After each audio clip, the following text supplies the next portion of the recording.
The world is saved.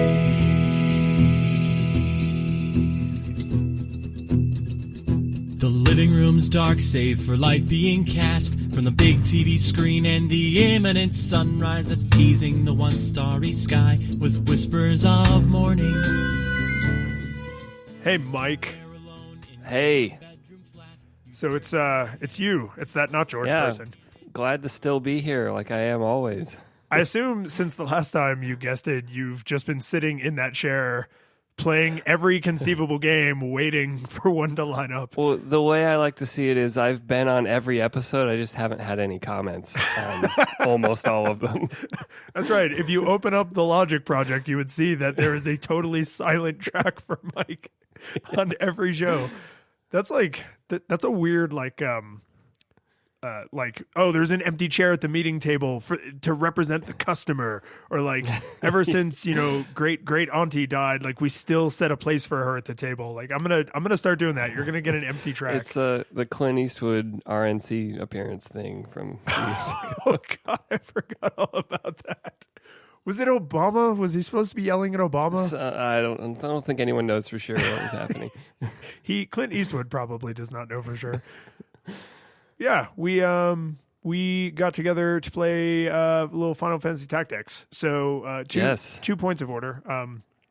George is not on this episode because him and I talked about playing Final Fantasy Tactics, and he said he felt that he would just spend the entire episode praising the character Algus for his enlightened worldview about highborns versus peasants, and how an entire class of people should be subjugated by the noble elite. And I agreed with him that would not make super interesting radio. And so he bowed this one out. Which, I mean, if you stay after the end credits for the Marvel after scene, that is actually the end message of Final Fantasy Tactics. People need to know their place. That's true. It kind of is.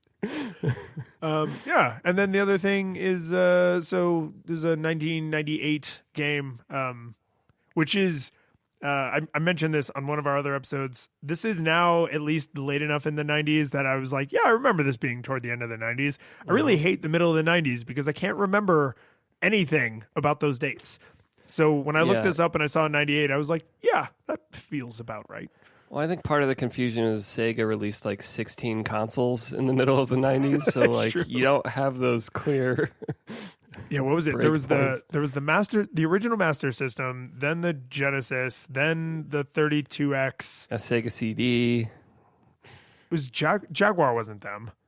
That was Atari. That was Atari, right? Okay, yeah, Sega CD, and then I feel like they had that giant crazy octagon controller thing. Was that a 32X thing? You remember what I'm talking about? I think that was for the Genesis, so you could sort of do fighting games. Yeah, it was their take on that rubber Nintendo pad that you were supposed to run on, but every kid just got down on their knees and just drummed on it as hard as they could. Everyone. But so, yeah, tell me, Mike, what your nostalgia goggles for Final Fantasy Tactics is like. And I need to be clear. Sorry. We played the actual original PlayStation 1 version of this because there's a remake called War of the Lions, which fixed some of the things we're going to talk about later and broke a bunch of other things miraculously. And then they tried to release this for Android and iOS, which it plays at normal speed and it has all the modern translations and things, but the controls are just untenable. It's really not fun on touchscreens. Yeah. So we played the original and we're talking about the original. Yeah. And I mean, this was the era when Square, very famously had just switched to Sony and was not making games for Nintendo, which, in my 90s, like, fanboy world was like a big deal. But they also were on a system with CD-ROMs that, provided you like 650 megabytes. And I actually looked up the biggest N64 cartridges ever got was for Resident Evil 2's port and Conquer. It was 64 megabytes is the largest cart that ever happened. So literally a tenth. At the best case scenario. And most 64 games were, as small as 4 or 8 megabytes. So, which, I mean, and on the one hand, it's like, wow, that's amazing what they accomplished with so little space. But then it's like, yeah, but CDs had been invented by this point. Yeah.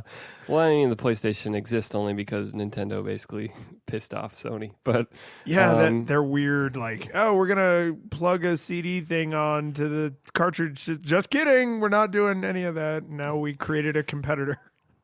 So, I mean, this game comes from, Square hired on the Tactics Ogre guy to come and make a tactics game, and that's exactly what he did.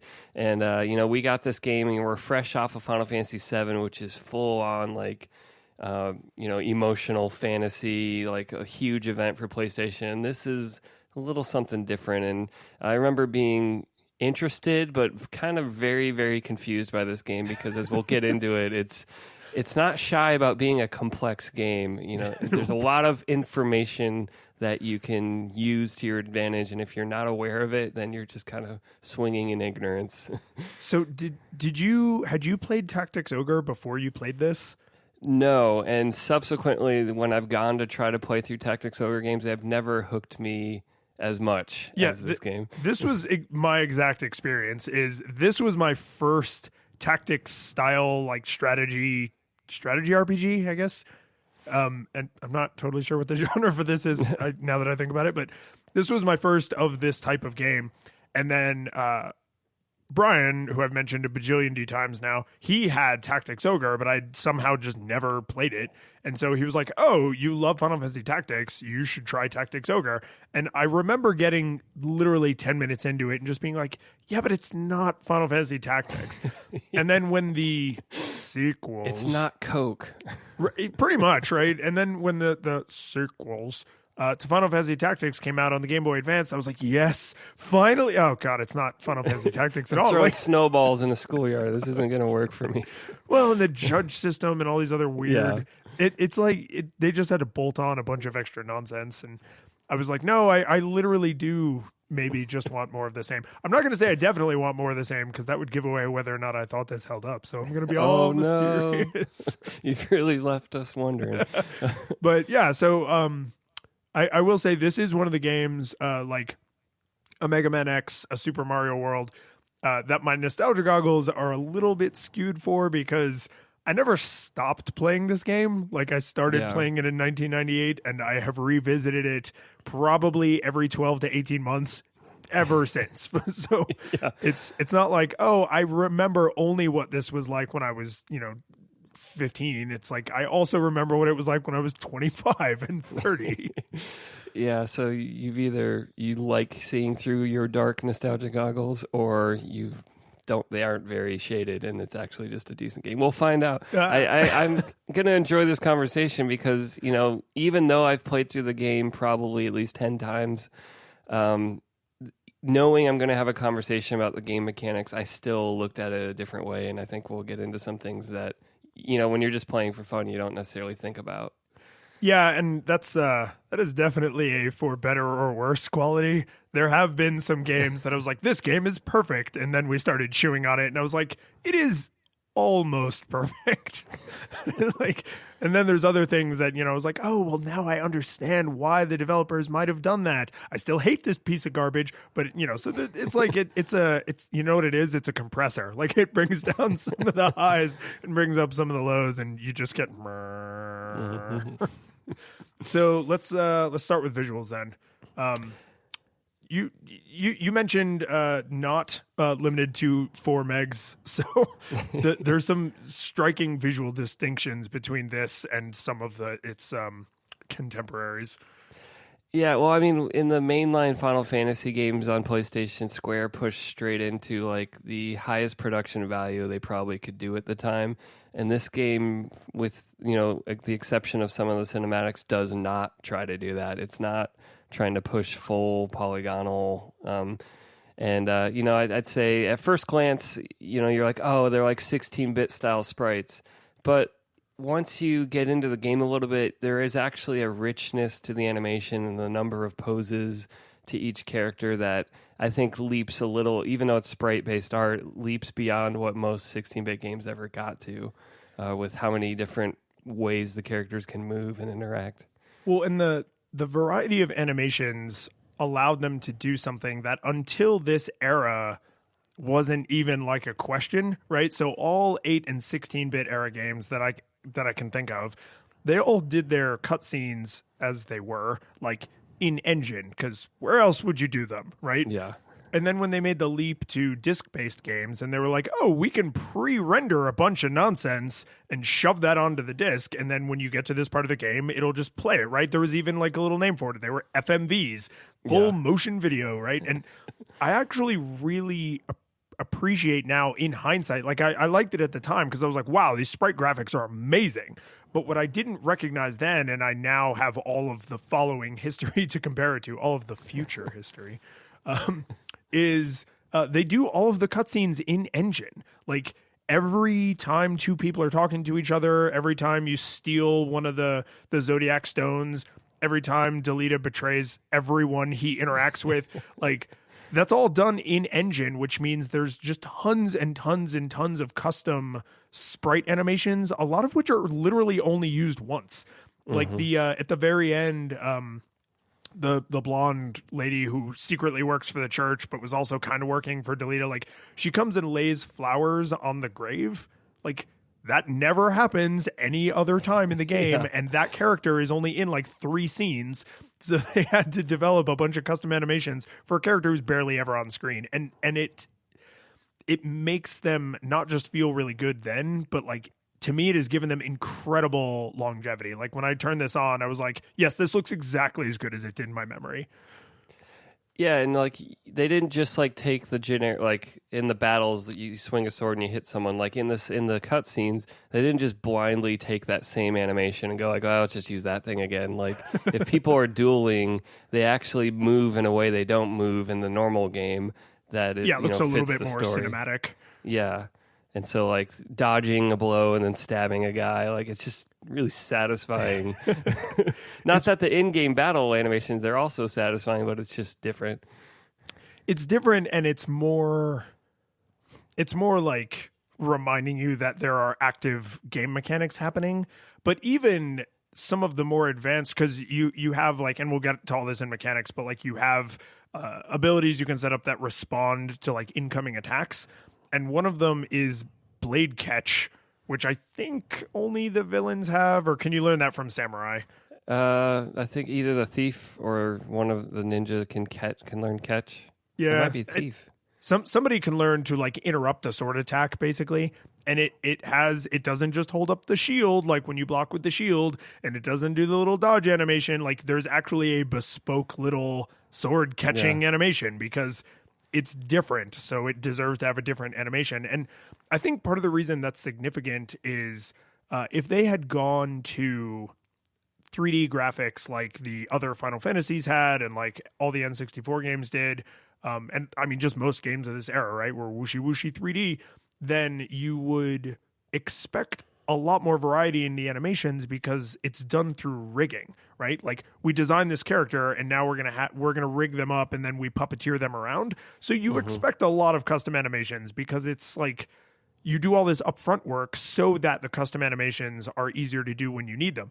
With sprite work, if there is one single time that a character does something they do it no other time in the game and it needs to be viewed from 6 angles, then they have to draw that sprite at all of those angles. And that's the only time that work will ever be viewed by the player. Like that's And I don't think you need to know that all of that work goes in it. It's kind of like when you watch like a cheap, I'm going to rip on DreamWorks. When you watch like a DreamWorks movie and you're like, yeah, this looks good. I mean, like the graphics are high quality, but everything just feels kind of lifeless. And then you go back and you watch like an old Disney animated movie where everything was hand drawn and you have no idea how much work it truly is, but you can just feel the quality like seeping through, right? Or when you watch like a Miyazaki Unless you pause movie, them at the wrong time. well, yeah, don't do that. The in-betweeners, don't look at those. You could probably pause a Miyazaki movie at any moment and be like, wow, every single blade of and grass it belongs was hand drawn. you hear Indiana Jones go, it belongs in a museum, no matter when you pause it. Yeah, so maybe Miyazaki's a better comparison because like it's just all so lovingly crafted and you just feel it, right? And that's, I mean, I'm a huge fan of pixel art, like I make no secret of that, but I'm really glad that this game looks the way it does because it didn't just look great at the time, it's aged impeccably. It is a fine wine of pixel art. Yeah. There are nonetheless some rough edges to some of the visuals. So the environments are polygonal with, texture maps, and I think for the most part there's some really cool details to them too for the era. You've got, animated water, there's like some lighting and some shadow stuff that's sort of faked in a pretty convincing way for the aesthetic. And so I like looking at all that, and, we'll get into with mechanics, but the visuals have to convey so much information in this game. And, I think there's a lot of success, but there's obviously some problems. But so we have flat sprites in a 3D world. So we have sort of the billboarding you guys have mentioned in some of your other episodes. Especially at rotation time, which happens a lot. Yeah. And there's a kind of the sense that like the sprite struggles, looks really weird, and then switches finally to the next pose. And as you rotate around, it's pretty awkward looking sometimes. Well, and ironically, it's the worst in cutscenes because during gameplay, you can only rotate a full 90 degrees. And so it moves pretty fast, too. Yeah, and it's pretty zippy. And if you hold down the rotate, what is it, L1 and R1? If you hold down the rotate, it spins, but it spins at full speed the entire time, right? So the characters are doing that, like, snap of the billboard where they're like, oh, got to correct the direction I'm facing.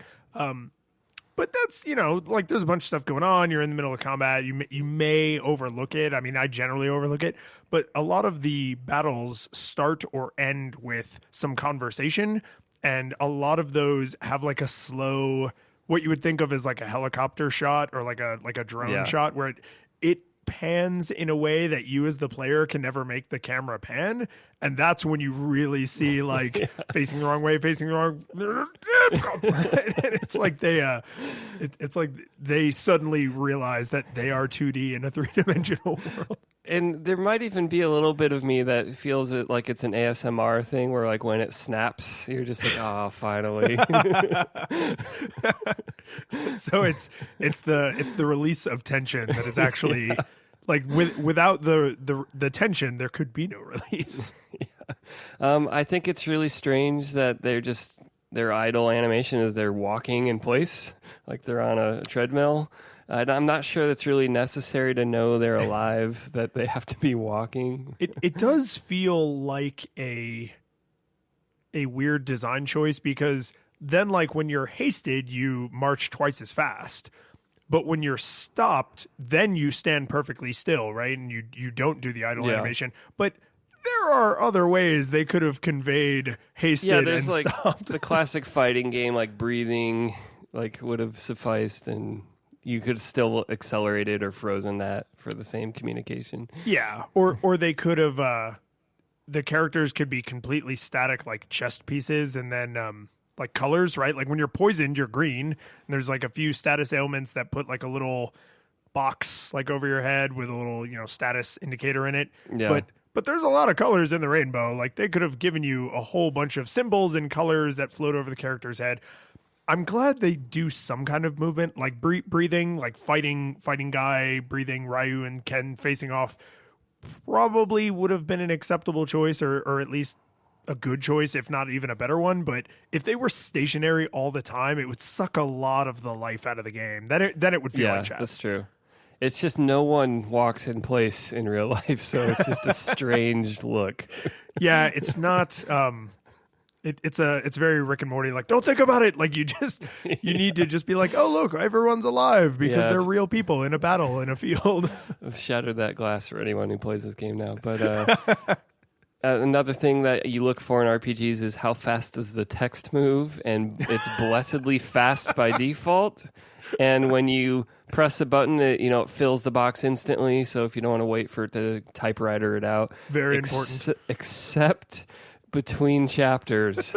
And for some reason, it's like someone writing those annoying dramatic tweets with punctuation between every word. It's just like one at a time. So I work with a woman in my office who specializes in accessibility technologies like screen readers and things. And it makes me think about some of the things I see in that light.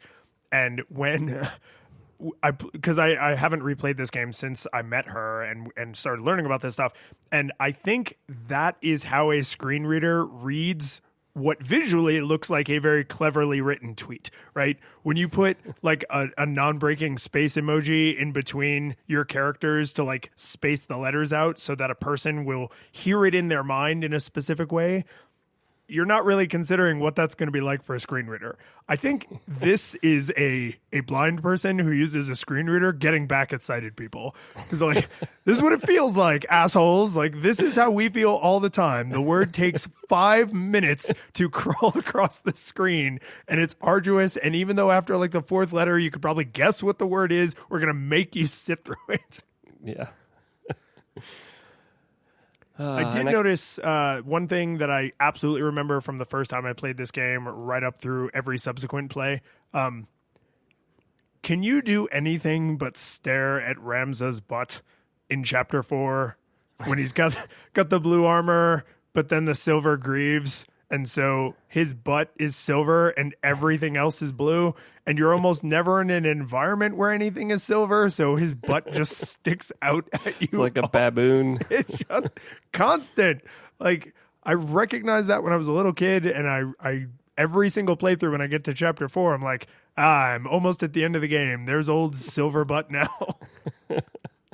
I don't think I have noticed that, but now I will forever. You're very, very welcome. So the particle effects are one other thing that I wanted to mention, particularly because you addressed like texture mapping on the 3D effects. You have a unique critique on audio and video, being that you do those things in your life outside of this podcast. So you probably know a lot more about it than I do. When you see an effect in this game, like the magic where there's like sparks flying off, like a lightning strike and then sparks fly away, or when someone uses the brave stone, the zodiac stones to like turn into a monster, and there's all like whooshy whooshy ghosts and stuff. Yeah. To me, that all looks like it's either all pixel art or mostly pixel art and with supplemented with like some 3D texture mapping, but it all looks really hand drawn. Like, and I think that's important. Pre-rendered, like yeah, but I'm sure it was tempting to say, oh, well, we'll just mathematically define sparking, right? And then when the lightning strikes, there will be sparking math done. But I think if they'd done that with particle effects in a 3D engine, it would have felt really out of place. Like lightning was striking in front of a 2D picture, right? It would remind you that the sprites are all two-dimensional, but I never felt that way. All of the whooshy effects still feel spritey, pixely. Yeah. Well, and I noticed that they tend to, they kind of like dim the theater lights when you're casting magic, and they kind of... it kind of takes over the entire presentation, which feels really like when you cast Holy on someone for the first time, it's like you're like, holy Holy is right. And some of those spells, they like if you have good headphones in, or like you have your TV turned up, like they boom, and we're not in sound yet, but just like it feels really nice. And the magic, and one of the pitfalls of especially this era of RPGs is they unlocked a new entire tier of graphical capabilities. And as we know, like in Final Fantasy VII, when you summon the monsters, like, and I think 8 might be the worst of all on this. Like, you're like in for like the same cinema, like every time you cast it, and it's just like takes forever. And Tactics doesn't usually err on that side. No, the summons have a little animation, but it's relatively short. I mean, especially compared to the other Final Fantasies, it's like the blink of an eye compared to Knights of the Round. Yeah, maybe 10 seconds, which, if you're in a hurry, is still kind of annoying, but it's nowhere near the level of annoyance as in the mainline games. You do not play Final Fantasy Tactics if you're in a hurry. This is not a I have 5 minutes true. before I have to leave the house game. But yeah, no, I agree that they didn't go polygonal with the spells. They definitely embraced the. I don't know if pixel art is exactly the right term, because it still feels like they leaned on their CG team to basically blend in probably, computer animation that is then pre-rendered and then kind of composited on top of it. But yeah, maybe it has to do with rendering it as a flat image as opposed to something you can tell has depth. Yeah, the sparks don't pop around the battlefield or bounce or right. Like yeah, anything you like don't that. feel like, oh, they're coming right at me. It's a layer that's blended on top. It doesn't interact with the graphics. Yeah, I like that you mentioned the house lights too, because there's an interesting, possibly intentional, but maybe just happy coincidence thing that happens where like a summon, because summons can affect like a huge part of the screen, right? And they're visually huge. They're really cinematic compared to even the more sophisticated spells. Like the summons, there's, character flies in and they don't move. They're like a static, they're like a stamp, right? And then like boom, and all this stuff happens. And you can tell based on which characters are still fully illuminated who is about to get their balls rocked. And like it actually builds some tension because you have just enough time to be like, oh God, is that character's faith really high? Are they about to take like 800 damage and drop in one hit? Or is their faith super low and they're just going to shrug this off and then like march over and stab that guy in the face? And so there's this like interesting bit of like, these are the people who are about to get screwed that you get because the lights go down for everything else. And you're bleeding straight into graphics serving gameplay because that's communicating to you who's getting hit. So should we just move straight into that zone? Do you have anything else? No, I think this is a good place to kind of these these things they intermingle a little bit. But other than a few of the weird choices, like, oh, we put a ledge over here and then there's a bunch of the battlefield on the other side, but no camera angle quite serves that spot of the field. I was going to bring up that the isometric view contributes some problems to the game. And the very first one is they designed so many of these maps to have blind spots where it just feels like you can't quite see what's happening. And when enemy units cast a spell and it kind of shows you where they're going to hit with that spell, you got one shot to see that information. Yes. You can look up when they're going to hit, but you can't. I'm not sure. Maybe there is a way, but I would never found a way to like re-look up exactly which tiles is that black mage about to hit.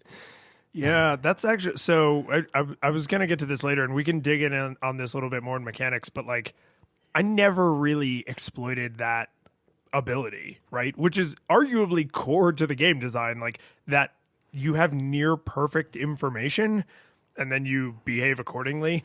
But I don't know if that's actually something you can reference later. That might be like, oh, you missed it. The camera happened to be in this crazy orientation. I'm like, I missed it. You missed it. Yeah. And so, I mean, just right off the bat for this section, the game is so information dense and it, once you actually learn that density, it does present a lot of it in a pretty efficient way of like looking up, all right, who's an enemy? Where am I? Who's doing what? Where? But man, to get there, the game does not help you much. And I don't want to get to mechanics just yet, but this game has to tell you about statistics, health, magic, height, elevation, different kinds of terrain. There's turn orders, there's charge times, there's just so much to convey. And so, part of me is just impressed that I'm not just completely, like, it's not just a full-on crazy tabletop game where it's just like you have to kind of spend your life learning the system before you can get in. But at the same time, it is just, there's a lot going on, and the camera angle doesn't always help so much. I'm trying to see what else. Don't you think the camera angle is... It's never useless, but the usefulness of it can spike like way up where you're on a battle, a field, like you're in an area that's just pretty much flat and uniform, like the desert, right? And you're like, oh, I can see everything. I know where everything's going on. I can tell how far away everything is. And then some of them are like very hilly, or there's like a small like ravine in between two areas, and like I like to have the camera tilted up most of the time. Yeah, same. But then there are certain maps where it's like having the camera tilted up makes this map unplayable because it's not straight top down. It's like, do you want to be looking from like a 20-degree angle or 40-degree angle, right? And the 40-degree angle, I think, is preferable most of the time. But every once in a while, I'm just like, I know there's somebody over there doing something, but I can't quite get a beat on them. It's like the Surface before they got the kickstand that could bend a lot more. It's like, well, I can sort of type, but not really at this angle.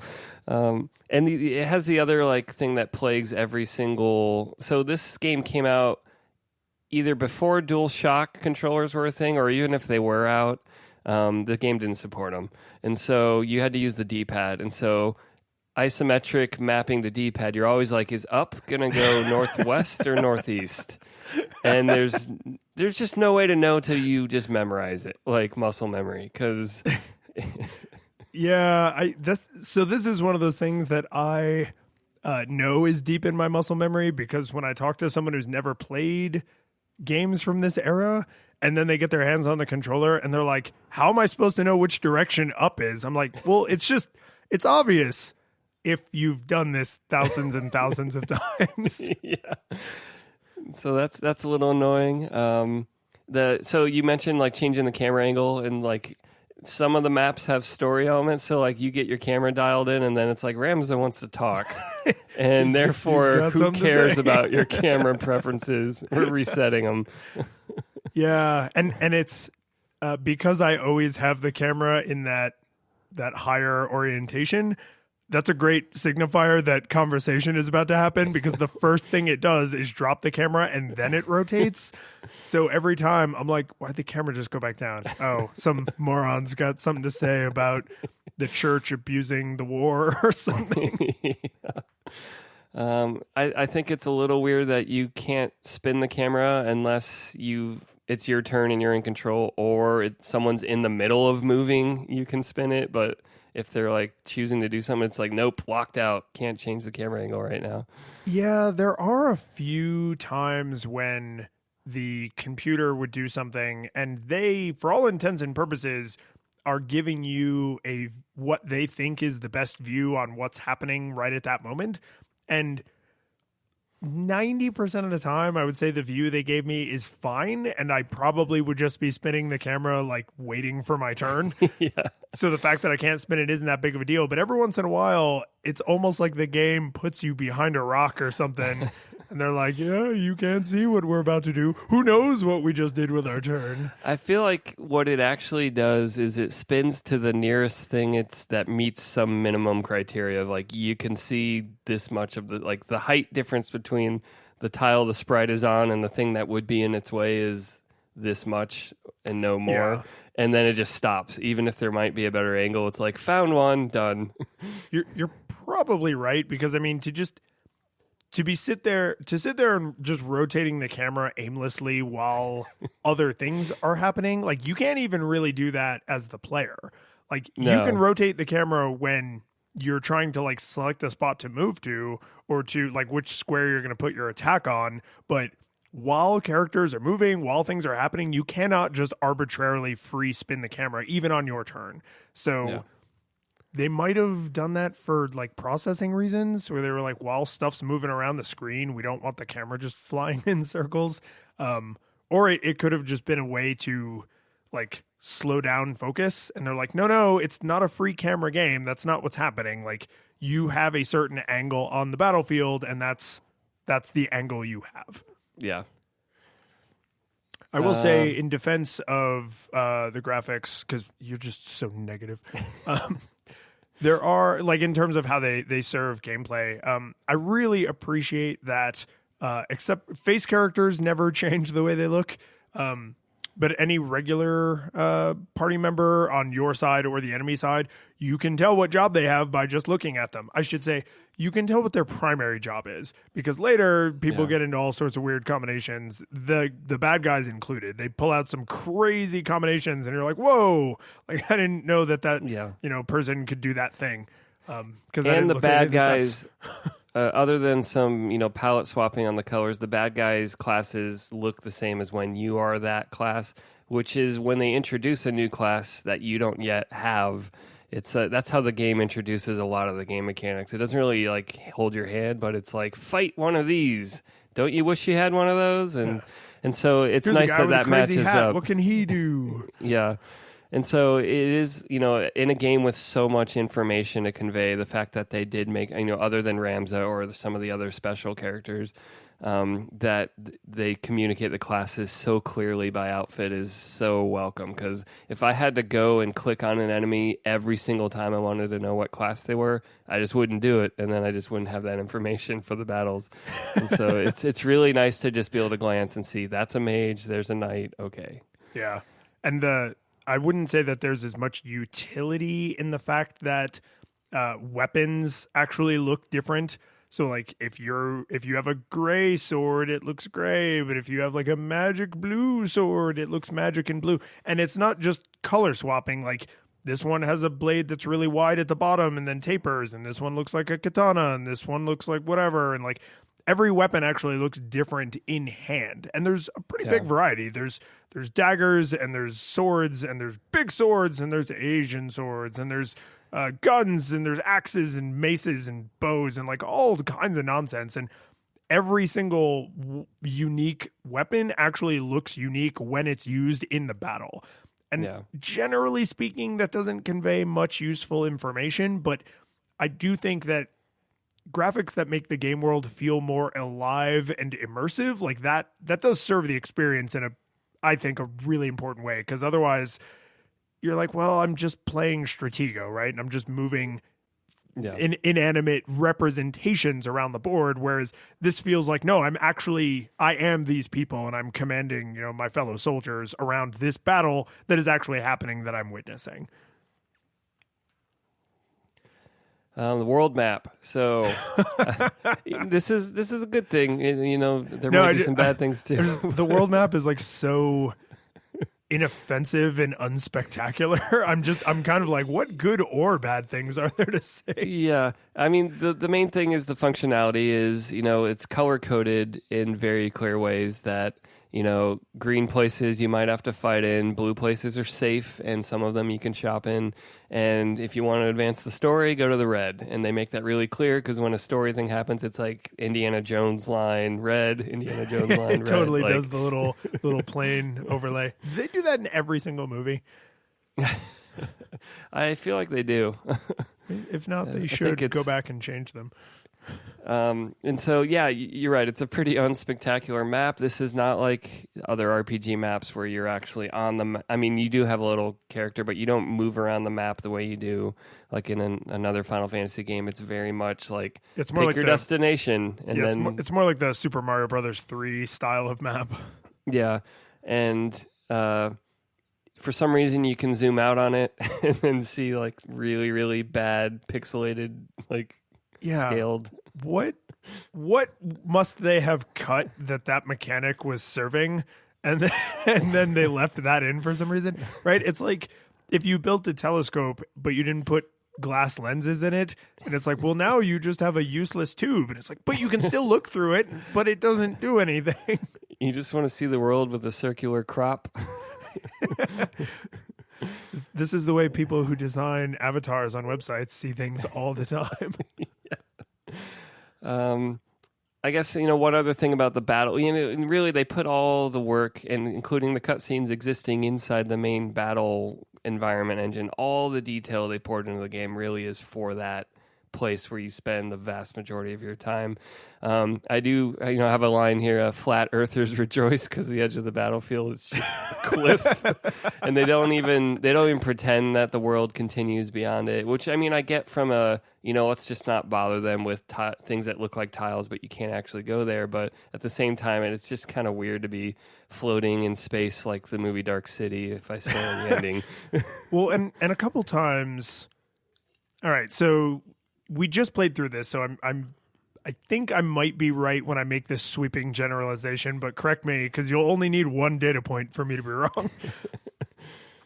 In some of the cutscenes or in some of the cinematic ways a battle starts, characters enter the battlefield, and I don't think you ever see someone walk onto the map. it just makes that weird rumbly walking noise. And then the camera pans, and now people are there who were not there before. But I can think of a lot of times you see people exit the map, and they do get about half of a step off the edge of the world, and then their sprite, becomes transparent and they fades out, fade into obscurity. And there's a handful of times in indoor environments where you see people go through doors, so their sprite does fade into obscurity, but you can't really tell because they're almost immediately obscured by a wall. But on any of the outside maps where people would be just floating in from the ether, I can't think of a time you ever see someone just appear from out of nowhere, right? They always tastefully appear when the camera was not looking at where they approached from. Yeah. I think I might be wrong about that, but if it's not 100% of the time, it skews really heavily in favor of let's not just show people pop out of the gray cloud that is the rest of the universe. This is what your brain is focused on, and it's ignoring the rest of the universe right now. It's the magic trick, right? Like, keep all of your attention right here while I steal your watch. Yeah. And I mean, if anything, that helps the gameplay because you're just not distracted. But sometimes in the cities, to see a larger city might be kind of cool because some of the places are implied to be kind of big places. Oh, yeah. In interior environments, it totally makes sense because there are actually just walls that usually go off the top or side edge of the screen, so you feel a sense of closeness. But in fields and deserts and things and even cityscapes where a lot of the action happens, especially for the first like 2/3 of the game, it's, I would say, mostly outdoors. Yeah, I mean, you're just floating in space, and it does make it feel a little bit more like a game board, and some of the big spells zoom way out, and the whole map spins around, and you're just like, right? So it's very flat earther-y, tabletop board gamey, but it always came across to me as like a visual design choice that forces you to focus, like you said, not as I don't think it was a limitation. I don't think it was something they like felt bad about. They were like, no, this is the map, and we're not going to show you other things besides the map. And anywhere the light touches, you can go. Yes, that's very true. There are hardly ever tiles that you can't stand on, and the ones you can't, it's obvious because it's like garbage or like a pointy rock or something. Yeah. So you can basically, if there is a tile on the screen, you can go there, which is kind of nice because if there was arbitrary nonsense in the background, you might get like a Mario Invisible Walls vibe where you're like, can I go over there? Can I not? Like, is that background? Is it not? And that's not ever having to make that distinction is pretty sweet. I do have one other comment that you made me think about the world map that's actually not in my notes. So good job inspiring new thoughts. To really reinforce how much of the action takes place in like the battle engine, there are bars, shops, fur traders, and the recruiting center. What is that place called? The place where you recruit new soldiers. Except for shop, I pretty much interact with none of those when I play the game anymore. And we'll get to all that. But what I was going to say is in all of those, it is a static drawing in the background that's like heavily desaturated, and then menus that float in front of it. So when you go into the bar, there's like static picture of a bar, and then here's what you can talk to people about in the bar. When you go into the shop, it's a static picture of you in the shop, and then it's like, here's what you can buy in the shop. It's like shopping in front of a nice Renaissance painting. It basically is. But I mean, it's like even there where it might have made sense to just show some generic animations of like the main character like walking around the inside of a shop while you float through the menus. They were like, nope, the menus are going to take up 98% of the screen, and the 2% you can see is going to be a matte painting, and who cares? It's the shop. Go fight another 20-minute battle. Yeah. And actually, we have a lot of information to convey in the shop, so be glad we did this. Yeah, it would almost be annoying if they gave you tiny little text boxes and then we're like, oh, look at this cool little animation in the background. It's like, no, just give me the information. That's why I'm here. Yeah, like you ever find like a utility app on your computer that won't let you resize the window bigger than it decided to be, and you're just like, I hate you forever. It's kind of like, Let me decide how big you are. Yeah, I think the only other big visual thing on me is that, we'll get into it again more with mechanics, but very, very nicely clear when you're selecting a tile to move to, or which tiles you can move to, or when you're casting a spell, it's not subtle. It's not just like a dotted line or something. It like totally changes the color of the tiles to indicate that. And that's, it pops right off the screen, which is good.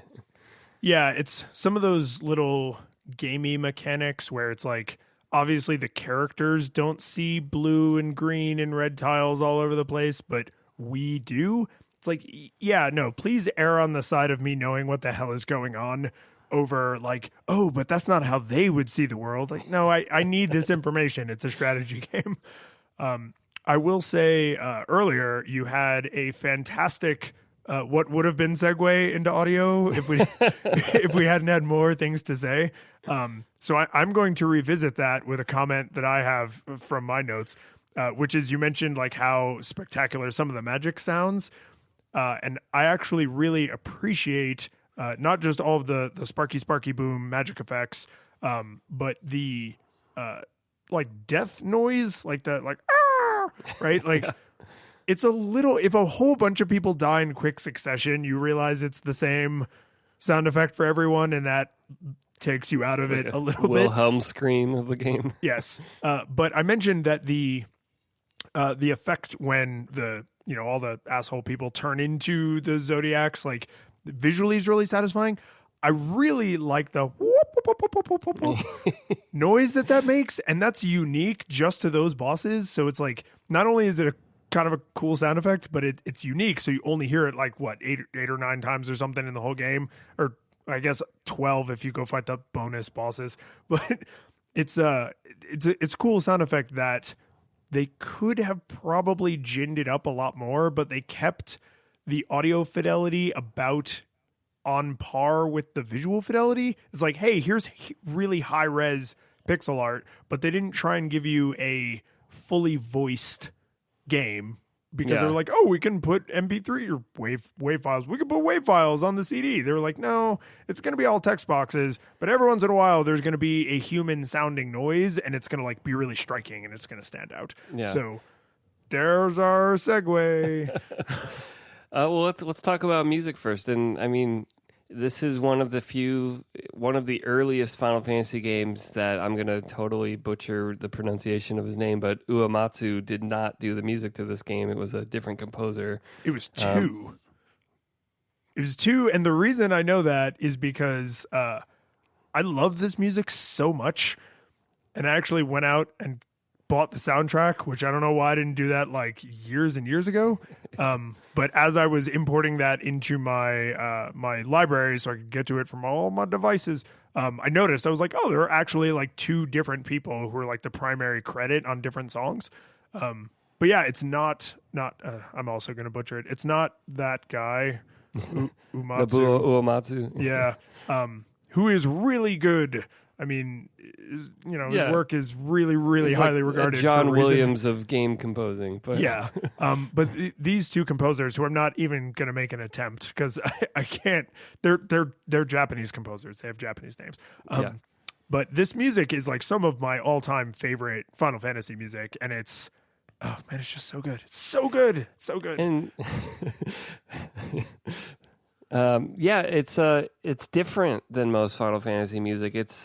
It's more like, I don't know, I mentioned John Williams a second ago, but like it's more like war music, more it's very not military. not that other Final Fantasy music isn't orchestral, but this is very much like you need a symphony orchestra to play this. It's not like, a lot of the other Final Fantasy, especially in the PS era, started adding like electric guitars and like cool weird like mixtures of things, which is really cool in its own way, but to match the the high medieval fantasy of this game, which is very, it's not as much of like a personal heroic story. It's way more political landscape and, intrigue and betrayals and like large scale society. Like, oh, the church is corrupt and these different warring, it's like Game of Thrones, but Final Fantasy.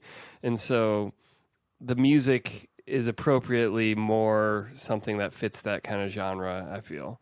Well, and I don't know. Again, you're a musician, so tell me if this makes like no damn sense what I'm about to posit to you. But I feel like the music conveys a lot of emotion. Like you're never asking yourself, what is the emotion of this scene right now? Like, how am I, the viewer, supposed to be feeling as I watch this guy stab that guy who a minute ago thought he was his buddy, right? Like, there's a lot of, right now I should feel excited, and right now I should feel sad, and right now I should be scared. And it's all done in a way that feels like period appropriate, right? Because the electric guitars are a good example. Like electric guitars to modern ears, right? Like anyone born after probably the 1950s or 60s. Your kids are going to love it. Yes. Like electric guitars mean something very specific, right? Especially when it's like, all distorted and like driving and fast. Like, you know how you're supposed to feel when you hear that because it's been used as background music in so many different things and the way people tend to perform when they're playing that kind of music. And yet, if you become aware that you are watching sword fighting and knights and magic and witchcraft and wizardry, and you are hearing electric guitars, it can be disorienting because then you're like, oh, okay, like I get that they wanted me to feel the way electric guitars make me feel, but could they not have done that with an instrument that wouldn't have stood out quite so much? And I feel like they accomplished that throughout Tactics is you know exactly how you're supposed to feel at any time. Sometimes things feel like kind of like floaty and magic-y and otherworldly because there's a lot of, especially in the fourth chapter, there's a lot of suddenly like, there's all this magic in the world nobody knew about. Yeah. but they never go to like the theremin, right? They never pull something out that you're like, I don't believe that there's somebody in this universe who could be playing this instrument. Yeah. And the game world does not have high technology like the PlayStation Final Fantasy main series does. The closest it gets is very decidedly steampunk, like the machinery that's in the game. And even that, they very hand-wavy say like, it's all powered by magic. Like yeah. they're machines, but they don't have like electricity as their power source. Yeah. And there's dams and, very, very physical, like the simplest, like, there's gears. A windmill. Yeah. And we have 8 polygons, so let's make this windmill have 2 gears that spin. Yeah. But it all like, I mean, does that seem on base to you? Like that using instruments that are also like period appropriate helps create a sense of continuity between the audio and the visuals, or am I just making crap up? No, it makes a lot of sense. And I mean, I think what's incredible to me about the soundtrack is there are Final Fantasy mainline games that are pretty much entirely medieval fantasy, and this still feels distinct from those. And in a way that, very literally, this is Ivalice or Evilise or however they say it.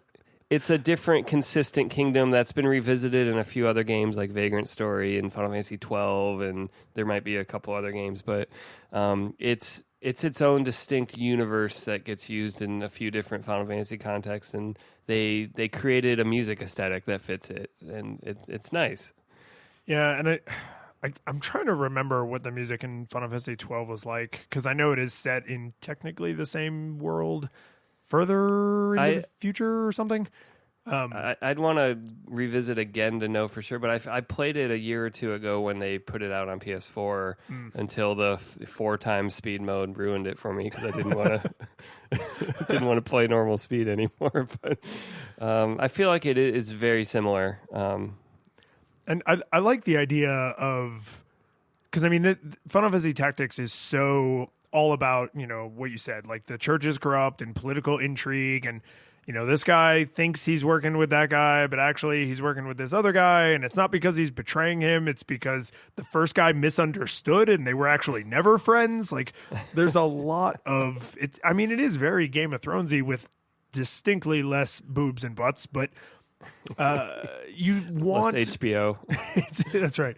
You want the that kind of militaristic, a lot of snare drum, a lot of horns, a lot of strings. Like it's not just symphonic for the sake of being like big and bombastic. Like it's even the slow songs that play behind the really slow text crawl feels like the music that would be in the background of a scene where there's a bunch of generals around a table and they're trying to decide like what their next move is. Like, oh wait, that's exactly the music they use in all those scenes where there's a bunch of guys sitting around a table trying to decide what their next move is. Cause that's like, it's the slow thinking, planning, plotting. And then there's like the fast, like, you know, more exciting music when like magic and nonsense is happening.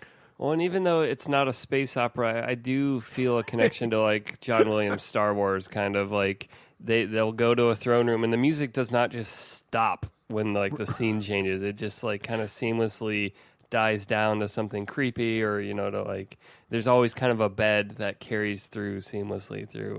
And if this was an episode of Flipping Tables, I believe Final Fantasy Tactics, It's Not a Space Opera, would have to be the title of this episode. How about sound effects? These are great. Really good sound effects in this game. That sounded really pedantic, but you are right. They are really great. And something I noticed that is one of those things you're not supposed to notice, but because we're critiquing the game, I made a point to think about a little bit, is there's like a billion different kinds of things that make unique noises because it's a world with magic. So you have all of the normal things like stabbing a guy or punching a guy or trying to stab at a guy but missing him, right? And then you have like you hit him but it bounced off their armor or their shield or they caught the blade or whatever.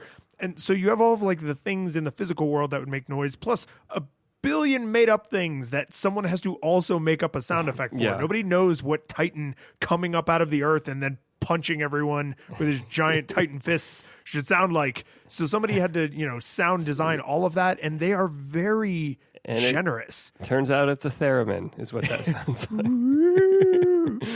But they're very generous with the audio is not necessary to convey virtually anything that I could think of. I'm pretty sure that you could play this game on full mute and never be like, oh crap, I have no idea what just happened, right?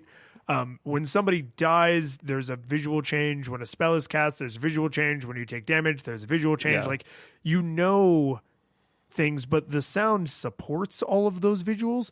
And so they could have kind of phoned it in and been like, oh, there's a magic noise.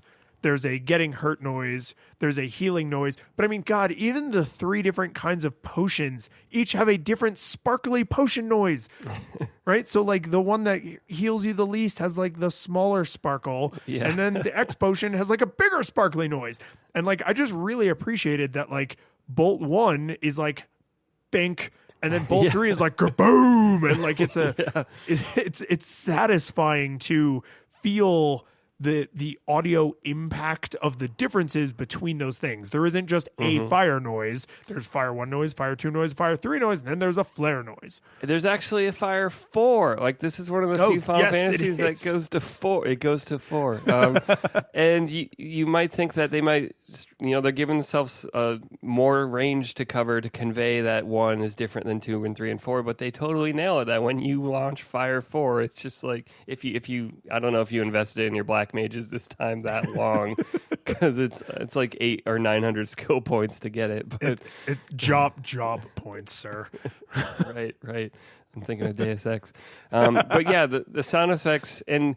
Now that I'm in video work, I get to say in my industry, people don't usually think about the sound unless there's a problem with it, but it does a lot of heavy lifting on how you feel about what you're doing. And when you land a hit or when they block your hit, you feel so like, oh, I knew I shouldn't have tried to hit him face on. I should have moved around. Like, you're just like, no. Yeah, no, it's like I said, it's. I don't think there's anywhere in the game where the sound conveys, or any of the audio conveys something that isn't also conveyed arguably better by the visuals, but the visuals, all the colors would feel desaturated without the audio, right? The music is tremendous, and I love this music to death, but every pixel that was lovingly placed, there's also a note or a digital sound effect that was equally lovingly placed so that it sounds, as scary as it should or as triumphant as it should.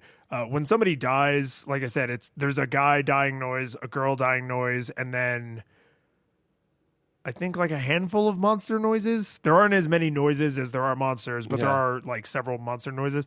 But when something dies, especially the human men and women, and it's like the Wilhelm scream. I'm not going to do it. It's like the Wilhelm scream, right? It's upsetting. Like you feel bad that a human life was just lost, even if it's someone you were trying to kill, except when it's Algus. When you kill him and he makes that scream, you're like, yes.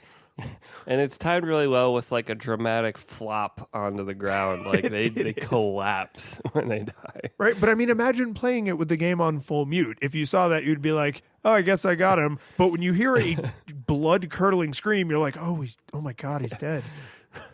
You just want to play the text version of the game where just a console message just reports that a death occurred. You killed with passive Algus. voice you don't even know. 20 Algus was killed. 22 job points. One other thing I wanted to comment about the music specifically. It's earwormy in a way that doesn't like make me want to kill myself, because this game has a pretty high amount of grinding required. You cannot just play the story missions unless you drag every story mission out like just unacceptably long. You have to do some choose your own adventure grinding where like, do I want to fight on this map or that map? Do I want to walk between these two cities or those two cities, right? Yeah. So the fact that I enjoy the music as much as I do, even when the thing I'm doing in battle is in no way engrossing. Like, okay, we've pinned the monster in a corner. The other four of us are going to stand over here and throw rocks at each other for 20 minutes because I really want to focus. I really want to unlock auto potion, right? Like, or fire 4, right? Like the fact that the music can stay compelling even when the player is hyper aware that they are just playing a video game and all immersion has been broken. That to me is that's a huge thumbs up to like, this is quality music. You will even enjoy listening to it when it's not supporting what's going on and you're just doing nonsense. Yeah. Let me see here. There are times like with, spell-like abilities, I guess would be the D&D way to describe it, because if you cast a spell on an empty set of squares or tiles, the spell doesn't go off, right? Yeah. But there are some spell-like abilities that hit randomly within an area, which means those abilities can hit empty tiles because you have to let it play out and see whether or not it's going to randomly hit a tile that has a character in it. And that is one of the only times that the audio and the visuals are kind of out of sync with each other, because you hear the noise of magic just happened, but because there's only a visual when damage is taken, unless you die, then you hear the scary sound without knowing whether or not you took damage. So like if you looked away from the screen while one of those spell-like abilities was going off, you would not be able to tell if you got hit during that time, because damage is conveyed only through, the number popping up over your head. So that kind of made me wonder, like, should there be an audio cue for damage, or would that be overwhelming because you'd be hearing it constantly? Yeah. Or does this actually, by you not knowing if you took damage, if you blinked at the wrong time, or if you took your eyes off the screen or something, does it actually add to the tension of the randomness, right? Like, this is the audio being used in a way that's unique, right? You're going to hear the spell effect whether or not you took damage. And if you were looking over here to grab your ice cold, refreshing Coca-Cola beverage, then you might not even know if you got hit. And that creates a little bit of extra tension. So I couldn't decide, like, did they flub this by not making it more clear in the audio whether or not it hit you, or is you not knowing part of what makes it scary and random. Do you remember I remember the Heaven and Hell Knight kind of stuff. Like, it would still show you even if it wasn't hitting someone. It would just like show the visual. There's also some monster abilities that, like the Hydras and the three-headed dragons, like they just hit in a cross, so some of them will go off on empty spaces. Gotcha. But yeah, those kinds of spell-like abilities, right? They hit empty squares. What do you think? Tension or lost opportunity for a really repetitive damage noise? Yeah, I probably don't want a noise unnecessary noise added. So I'm probably just got to live with it, I guess. So then we'll say it was done on purpose to create amazing tension. Controls, we've kind of hit on this already some, but we can do an actual deep dive. So, I mean, we have the aforementioned isometric world problems on where is up going to send me. Which instead of first world problems, that is now what I'm going to say. I'm going to say isometric world problems and just wait for someone to be like, what? That one is, you get over it pretty quick in the game. It's annoying, but yeah, your muscle memory grows instantly because you're moving tiles. That is the game, is moving across tiles to do things. And so, if they were inconsistent about it, that would be a problem. It's like, well, you turn the camera and up always goes northeast, no matter which camera angle. Like, that would have been a horrible design choice, which they avoided. So yeah, it's not a big deal. Yeah, if it was it's one of those Resident things... Evil tank controls or something. It's one of those things that I only feel like I notice when I think about it. Like, if I'm just playing, I would never be like, oh man, I don't know which direction the arrows are going to go in. Because like you said, you just built in that muscle memory. And then if someone said like, oh, this is a weird camera angle, what happens if you push up right now? Then you're like, I am suddenly less confident in how to answer that, right? So it's the minute your attention gets called to it, then you're like, but it's as long as you're moving about, down in your brain stem instead of up in your forebrain, then it's then it's totally fine. So it's, it's a design restriction of isometric. Well, and like when there's limitations to a design, you can kind of evaluate if it's actually harming the gameplay by the context it's in. And so almost any time you're doing something in this isometric world, there's a confirmation stage, and that totally saves any error you made moving around. Is like, no, I meant to swing this way, not that way. The game gives you a moment to go, you mean this square? That's the one you want to hit? And that, if that little catch didn't exist before, like you're deleting all your files on your computer, like since that thing catches you, then you don't get as angry about it because you're like, whatever, I'll fix it. I'll move over there now. Yeah, and it's interesting that you should mention that because in my notes for mechanics, because these two sections are combined so we can fluidly move between them. in my notes for mechanics, the one time that confirmation step I feel like is too final is when you move. If you say, I want to move from point A to point B, and then you have not yet taken an action, you cannot go back to point A and move somewhere else.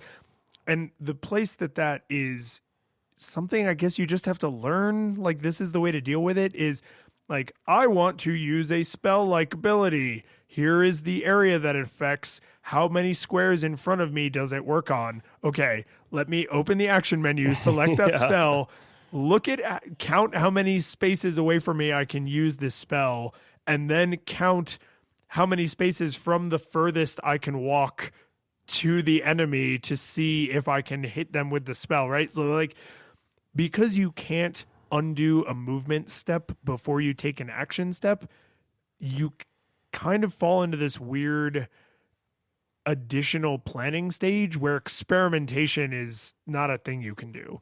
Which maybe that is an intentional design choice where they're like, no, once you move, you've moved. Now you're over there.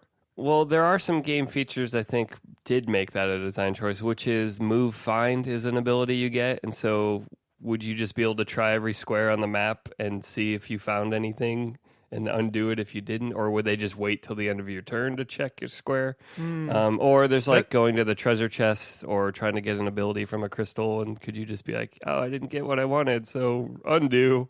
Yeah, no, that's an interesting question because all of that stuff would have to shift to the end of your turn if you could undo a move before you took an action. And I don't know that I would like that because what you do on your turn can sometimes be influenced by those things that happen after a movement, which can feel super triumphant. Like if there's an enemy near a crystal and you're almost dead or you're out of MP and you go stand on that crystal and get your MP back and then summon Titan to end the world, that feels super triumphant. And that couldn't happen if you didn't get your MP back or you didn't get the treasure or you didn't get your stolen ability from a corpse soul or whatever those crystals are. Like that couldn't happen if all that happened at the end of the turn. You'd have to like wait, which would make it feel less. It'd be clunkier. Yeah. Yeah. So I think I might actually have to agree with you. Not being able to take back your move may be the right way to go. Well, I mean, it definitely is frustrating when you're like, I didn't move close enough, or I moved too close. He's going to get to me, and I shouldn't have. Yeah. Yeah, no, but I think overall this is the right way to go, given some of the other mechanics. Maybe if there wasn't anything like that could happen after a move action where like move HP up, move get item, move whatever, then maybe I'd want to be able to undo my move. But because moving can have an action-like impact in the game world, there's entropy to it in the game, so it's just like you moved. There's entropy to it. That's heavy, Doc. I mean, they could have made it so that even though you found out that thing, you can still undo it, and just decided to let you. But I'd also feel burdened if I was in that like collector mode of move find item. I would just be going to every square, and I don't want the burden of knowing I could do that. Yeah, no. George has often said like players will optimize the fun out of a game. So if that was a thing you could do, if you could just make Ramza check every single square, you would, and eventually you would find all the hidden items, and you would have no fun doing it. I feel like I'm that way in stealth games where I will sneak, I'll be the sneak archer in Skyrim, and therefore I will crawl through the game. And, when I play like Metal Gear, they often take that away from you and said, no, you got to get moving, buddy. But to me, this is more like if you are playing the sneak archer and you don't sneak perfectly, do you then reset the game or do you deal with the consequences of your failure? In those games, I reset because I'm just like, no. All right, well, okay, so maybe you'd be fine with it, but I feel like a lot of people, they would be giving into their cow clicker monkey brain. Yeah, where they're like, I'm just gonna check every square because then I won't miss any items. Yeah, and like, no where other do you part draw of their the line? Like, oh, I missed them. Can I undo my hit and try it again? I mean, that's what save states with this game would do. That where you'd be like, I don't want to do that now, and oh my God, I can't imagine trying to be like, okay, I only have like a 4% chance of this incredibly insane thing happening. I'm just going to say save states would be exactly what we're describing. It would allow you to because you have nearly perfect information. So you're like, I have a 4% chance. So at most I only have to statistically load my game 20 times or 22 times. And you'd find out quickly if the game had a seed set in place or if it's actually generating a new seed every time you try the thing. Oh, that's true. Yeah, it's not true. It's not real like physics of the universe statistics. So it could just totally give you the middle finger and be like, no, we decided ages ago you were going to miss. It's the end of Watchmen.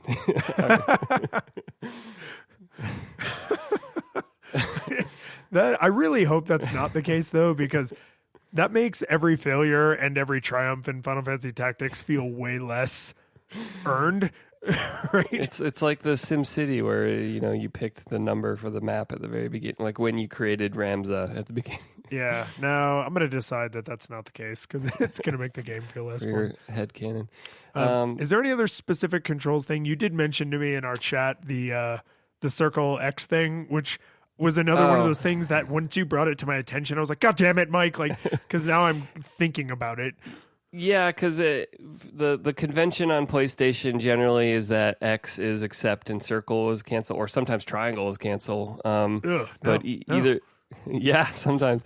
But the Super Nintendo convention was that B was cancel, which was in the place of where X is, and A was accept, which is where circle is on the PlayStation controller. And so Square was still holding to that. And, since the original PlayStation controller was essentially a Super Nintendo controller with extra shoulder buttons, that's true. They probably had a dilemma there of like the platform convention is this, but our games and fans of our games are probably used to this, and so they're kind of in a transition mode. I think in this game, it's not a problem. Just like the isometric controls, you get used to it really quickly. I don't think the game lets you change them, but I don't think it's really a big deal. Maybe if I'd grown up as a PC gamer or if I played a lot of fighting games, I would give a crap about changing controls.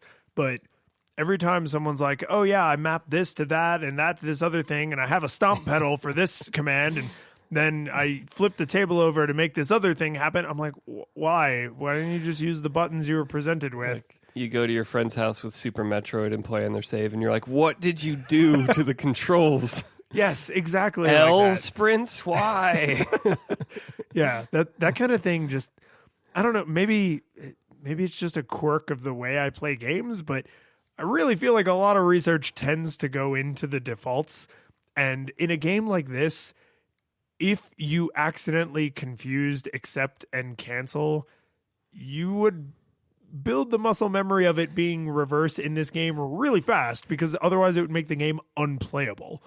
Because the whole game is canceling and accepting things. I mean, do you want to do this? Yes or no? Yeah. And technically, even if you only learned accept, I think you could still play the game, because most of them actually give you a visible menu. Yeah. Right? It's do you want to do this, yes or no? And if you hit cancel, even while the cursor is on yes, it still backs you out.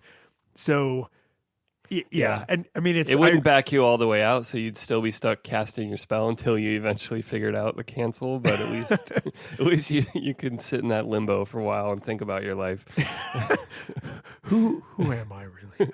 Who even is Rams? I mean, I think the menus are very satisfyingly fast and responsive in the game. You can kind of zip around your options, and I can't really think of other than the chapter text being unskippable.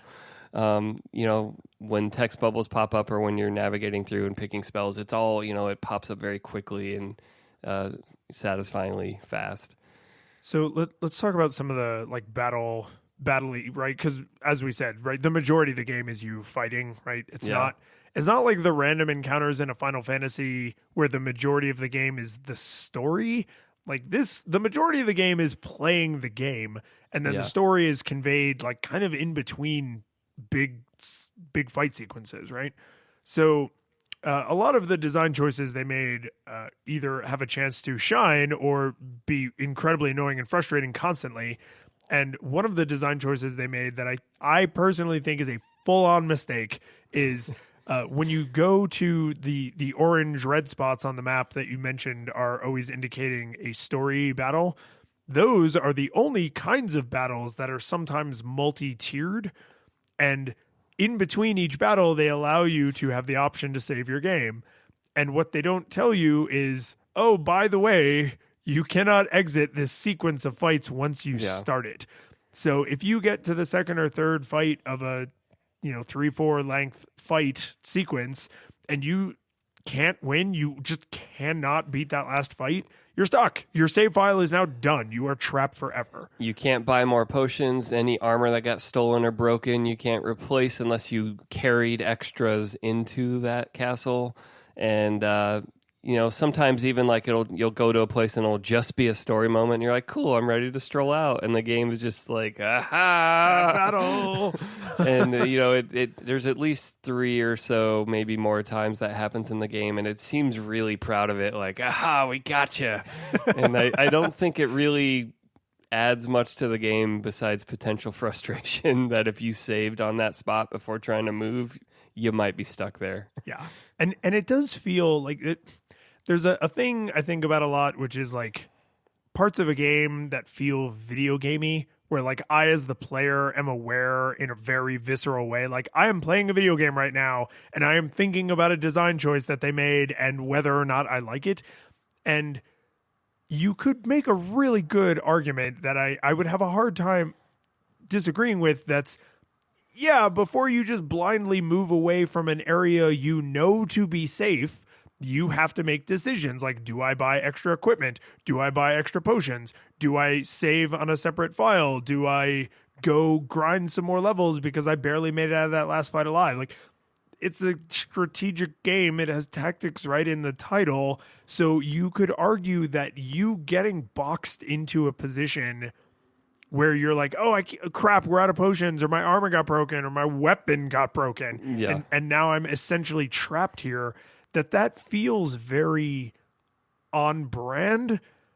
But if it ruins the game and I now have to abandon my save file, you know what? I would rather have the video gamey freedom to back out of a sequence of story fights, go grind a little, and then come back. Or do what a lot of modern RPGs do, where they're just like, oh no, if we go down there, I don't know if we're ever going to come back just out. Lampshade it. Right? Yeah, just lampshade the ever-loving crap out of it, because that at least doesn't wreck my 20-hour save file. Yeah, and there's definitely a few encounters in this game that threaten to do that. Even this playthrough, and I've played the game 10 times, after Rioven's castle, there's... on the rooftop, there's this battle. I already complained to you privately before the episode, but there's a level where it's one of those, you got to protect this person and they're a reckless idiot. And there's only 3 opponents on this map and they are very fast. And so, like, if you have the wrong class mix, you don't even get a chance to move before they've killed this person you're supposedly protecting. Yep. And that just is frustrating as hell.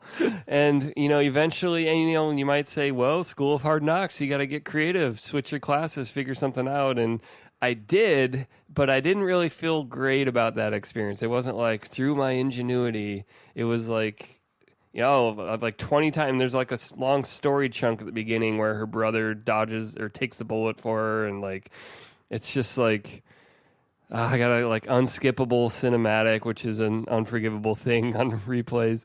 And so eventually I figured out, okay, I need speed. Even if I'm weak, I just need to be fast to even make this happen. So I made a bunch of ninjas that didn't have weapons.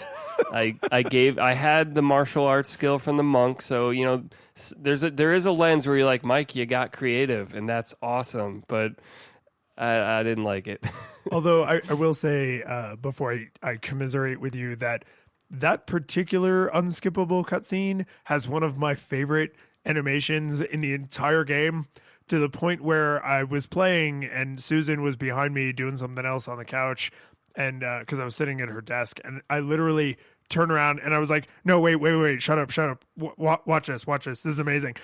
Because you think when that scene starts, you're like, oh, I'm about to get introduced to like this new political church guy who's like a total bastard, and like we're going to have to deal with him. And then this character you have never seen before, who has this super unique design, comes onto the screen and grabs him by his throat and lifts him up in the air and hurls him off of the top of the church. Yeah. And then he is never mentioned again. Like, no one mourns his death or remarks his passing. And I just love that animation so much, because he's like, he just shot the brother. Was it Rafa? No, Rafa's the sister. Yeah. Ramark, Rajing, whatever. It's another R name. The church guy like just shoots the brother, and you're like, oh, he's the threat, and then the lady just shows up and just murder houses him, and he's never mentioned again. Malik, that's it, Rafa and Malik. But I love that animation so much. So if you have to get stuck watching a cutscene, that would not be the worst one in the game. The one that I got stuck on, where I literally like put my head in my hands and was like, I have lost save files at this part of the game before, and I am about to have it happen again, is when you fight Wheatgraph. Yeah. Because you have to fight him by yourself, where it's just Wheatgraph and Ramza. Oh, like on the other side of the castle wall? No, not. Before he transforms? Yeah, before he transforms. Yes. So you have like a one-on-one fight with him, and then. Part of the same castle dive. Yes. Series. Yeah, exactly. So that one almost screwed me out of my save file. And then the other one that almost screwed me was when you fight, what's his jerk? The evil version of Orlando there. Yeah. Oh my God, I can't believe I can't think of his name. He plays such a huge role in the first half of the game, and then never seen or heard from again after you murder house. Gafgarian? Gafgarian. Like, where you have to fight him one-on-one. Yeah. Yeah, that's the one on the other side of the wall where yes. he's like... Yeah. And he's got an attack that heals him every time he hits you. Yep. Yeah. So that was like, I ended up in both of those situations doing the exact same solution you did, which is like, if I can just move first, then like, even if I only have a 20% chance to hit, I just have to keep reloading my save until I eventually land that hit and am able to progress through the story, which is not a great game playing experience, but... So on my most current playthrough of that one, I got sick of him healing himself all the way because he would occasionally get to go twice in a row or something. I'm just like, no. And so I added night skills and I broke his sword so he couldn't use his holy swordsman ability. See, and this is why. So this is a larger mechanical question we need to dive into because didn't even occur to me. That did not even occur to me. And I think it's because I didn't have a knight that could even do that because I had a party that was very skewed. I had ninja monks. We were not magic users. We punched people to death with our fists of fury, and that was how we rolled. And most of the fights that'll get you through, particularly because ninjas are so fast. But every once in a while, it's like all the enemies have ranged attacks and can move fast, right? So like, it's not a perfect solution, or the map is laid out in a weird way like this where it's not a perfect solution. So I feel like the game wants you to find combinations of abilities that make you powerful. They don't really want you to just totally min-max. We're like, I'm really good at this and I'm horrible at everything else. Yeah. And I also feel like they are expecting you to check in on things like turn order a lot. And I don't do that. I only do it before I cast a spell, which, very conveniently you press the right arrow when you're on your spell and you'll see when in the order it'll happen. Yeah. Did you ever do that? I mean, I know it's there, but it's like, I'm not just like, it's going to take 6 for this fire spell to go. Will that even hit him before he moves, or is he going to move next to me and be like, "Hey, buddy, want to burn together?" Which is one of my favorite ways to take out an enemy. When they're like, "I'm going to cast fire on you," and I'm like, "But you didn't check to see if I could move before you did that." Brother's got a hug.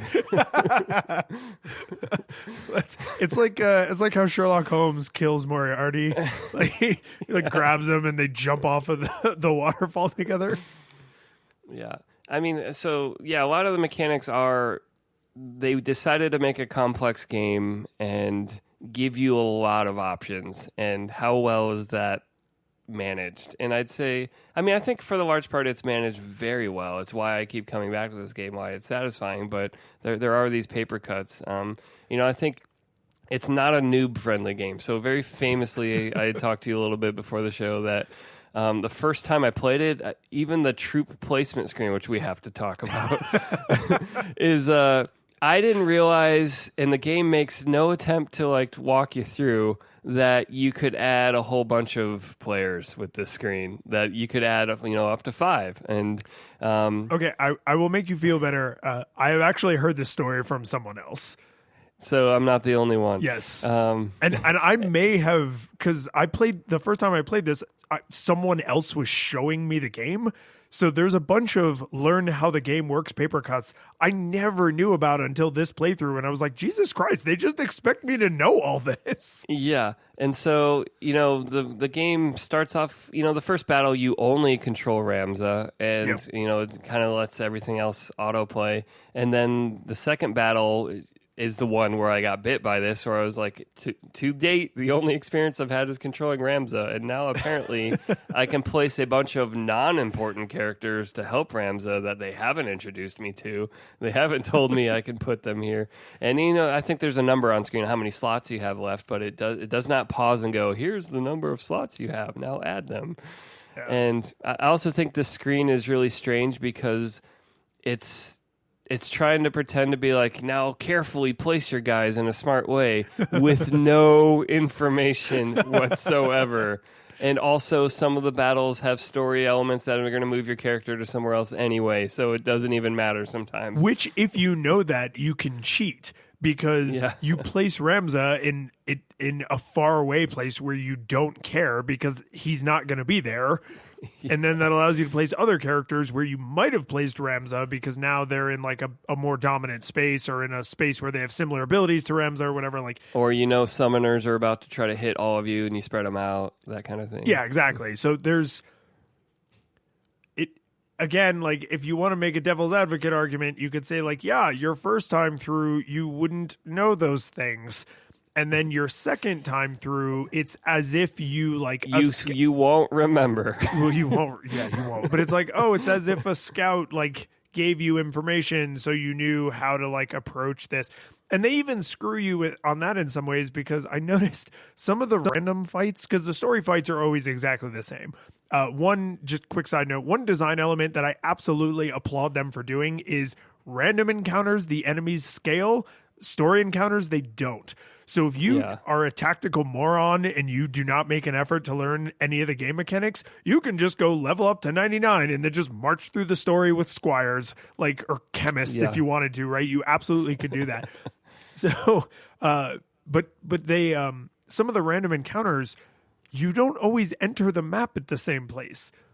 So even if you're like, I've fought in this desert dozens of times. It's like, yeah, but your characters may be coming from the north or the south or the east or the west, and then the enemies are randomly distributed.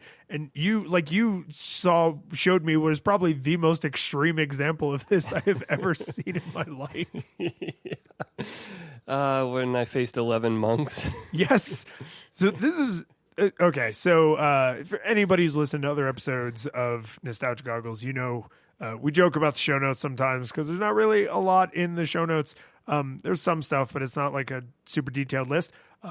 This is one of those times, one of those few precious moments. I am actually going to put Mike's terrible cell phone picture of his television screen into the show notes because he actually had a random encounter with 11 monks in a line. All marching in unison with their treadmill. It's just so ridiculous. Like, it's ridiculous enough that when you sent that to me, because I was playing, I put the controller down and rolled over to where Susan was reading a book on the couch and was like, look at this nonsense. It's the game is just having fun. It's like, how about this? This is insane. Yeah, that's what makes me think they don't just screw you on the seed and that it is true math being executed every time. Because I doubt that every playthrough has the one random encounter with the monks that fled the temple before the persecution in China, and you just happen to run into all of them on their way to their new temple. Well, and there's also the weird collections where it's like 6 chocobos and 1 human that apparently is a feral child running with them. Yeah, it's like 3 bombs, 3 black chocobos, and a single time mage. It's like, what are you doing over there? Do they work for you? Like, were you also just out here wandering? Yeah. What were we even talking about? The whole prep screen. So my problem with this screen is the game takes a lot of time to present it as an interesting decision point, and I don't think it's really adding much value to the tactics of the game. And so I think there's no reason they couldn't just load the map and give you let you see the map and place your guys. You're going to go through this door. Or, even if they want to preserve some mystery, don't reveal where the enemies are going to be or the story element. They can still have some of that mystery, but just generic, a little pattern of a 10 by 3 grid that you get to place on. Well, and some of them, especially if you do a lot of random encounters in the same areas, you start to notice like, oh, I'm going to come in from the north side of the screen because there's an arbitrary place I can't position a character, and I know that's a big rock. So I don't want to put someone with a low movement behind that blank square because I know that that blank square is a big rock and they're going to have to walk around it. They can't like jump over it or whatever. So there's, but those don't, like, when you have those moments of I've committed this useless piece of trivia to memory, it doesn't feel triumphant. You're not like, yeah, I remembered that's where the rock is in this stage. Like, it's not triumphant. Yeah, it's not an interesting game scenario that you conquered. It's just like a pointless hoop to jump through. You mentioned the spell thing, and I'll admit I hardly ever actually confirm that my spells are going to connect. Maybe I just like the not knowing and seeing what kind of crazy things can happen, but I do not check those charge time things. This playthrough was even more extreme because we were just, ninja monks that don't have charge time for anything, so it didn't really matter. Maybe actually that might be it. I don't usually have a very magic heavy playstyle, so maybe that's why I never built that muscle memory. But something I did notice, particularly because there's lots of magic using enemies and spell-like abilities that monsters and stuff have, is if it says there's like a charge time of 8, for example, like this spell will go off in 8 things. It's not 8 turns, it's any 8 things happening. Yeah. So you taking that action actually counts as 1, right? And then if someone else was charging a spell and that spell now goes off, that's 2. Like that counts as a thing that happened towards charge time, which really means if you're a heavy magic user, you should probably think to check the charge time list, because if you are fighting a bunch of regular monsters, you can pretty much guess, like, okay, 4 people are going to do 4 things between now and when this spell goes off. And I just moved all of my party, so I can pretty safely bet it's going to be them moving 4 times. But if you're fighting a bunch of magic users and a bunch of people are in the middle of charging things, who knows? Like how many actual turns may happen between now and then. Like you could never, it'd be like counting cards in blackjack. No one would ever keep all that information in their head, even though you technically could. So referencing that list is probably a skill that if I acquired would make me a lot more comfortable with like different styles of play. Yeah. And I mean, you're hitting on the charge time and the turn order thing, because that's one thing that separates this game from some of its predecessors, which I think of some of the not front mission, that is a similar game, but I was thinking of a Fire Emblem and on Genesis, Shining Force is like a clear precursor to this style of game. Oh man, I forgot all about Shining Force. Well, you should do a nostalgia going on that. But those games were very much your team is going, and then you finish every single person, even the ones that you're not doing anything with, and then their team is going, and tactics very deliberately, and I'm sure the Tactics Ogre games were already, like Final Fantasy Tactics is not the first game to do this, but it was a deliberate choice to intermingle the events, that it's not only more realistic for the universe that, it's not like, all right, all of you fire your muskets, and then we will fire ours, and then we will compare numbers on who wins. Like, it's very much intermingled, and that you're right. If you're only doing instant actions, things that happen now every time, you can pretty much ignore that and just go, oh, I guess it's his turn, then it's my turn, then it's his turn. But if you're doing these delayed things like spells, you really bump into that mechanic very directly. And thankfully, when you're looking at your magic spells, though the game does not give you a tutorial to teach you this, it's sort of like they built the tools you need to access the information you want pretty efficiently, but they take no responsibility to teach you how to use it. No. And that's sort of my biggest beef with the game that doesn't affect me anymore because I know the game, but is an absolute barrier to new players. Well, and you mentioned like, in that first battle, you just control Remza, and then in the second battle, they don't really tell you. Now you have to add other people that you're going to be responsible for controlling. So I just thought the game was so hard. Like, that fight was like impossible. So after, that would be funny if they were just like, nah, man, if you can't do it, then you're not tactical enough. You and Delita against like 8 people. Against the world. You're locked in here with me. But that'd be too tonally different. No, but what I was going to say is the game almost rubs in your face how unhelpful they're going to be, because you have to win those 2 battles before the game goes, oh, hey, in this menu, you are literally now just getting access to for the first time. So even if this is your second playthrough, you couldn't have gotten to this menu any faster than this. Yeah. That's where all the tutorials are. Everything you could need to know about the game, it's in there in a bajillion different little menus and pre-rendered little cutscenes and things. And it's just like, I cannot recall. Like I said, I was introduced to this game by somebody who'd already played it a bunch, which gave me the friend advantage. But I know I am not the kind of person who would have been like, aha, I will read every one of these menus and then I will understand all of the game mechanics. Like, I hate to say it, but that actually might have kept me from playing this. If I didn't have someone to be like, oh, this is how this game mechanic works. Like, I could imagine having been completely turned off by how complex it is and by how little effort the game makes to tell you how to play the game. Yeah. And, just to catch myself, I just looked up the instruction manual, which I feel like on some of the Nostalgia Goggles episodes, I'm kind of like, oh, like they actually provide a little walkthrough in the instruction manual that carries you through the beginning of the game. But I also know that people don't want to read anything when they play games, and it's not really a fair answer to be like, go read this book first. Particularly not by this time in history. It's not like game design was a new field in 1998. Like, they knew what they were doing by now.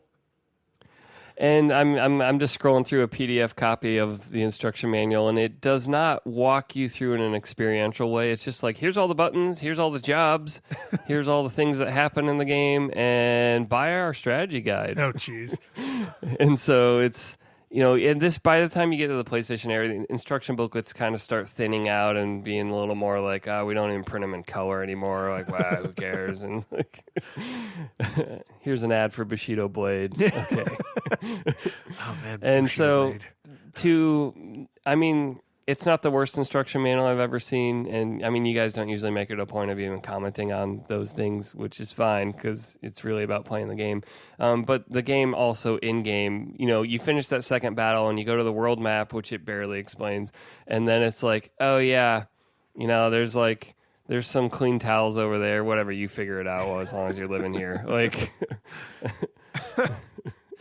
yeah, it's, I don't know. It's a design choice I disagree with to be that unhelpful to the player, but the information's all there. It's just not conveyed in a way that's immediately obvious or helpful. Like, it's not new player friendly, right? Yeah. Once you know how to play the game itself is very fairly balanced. You have nearly perfect information.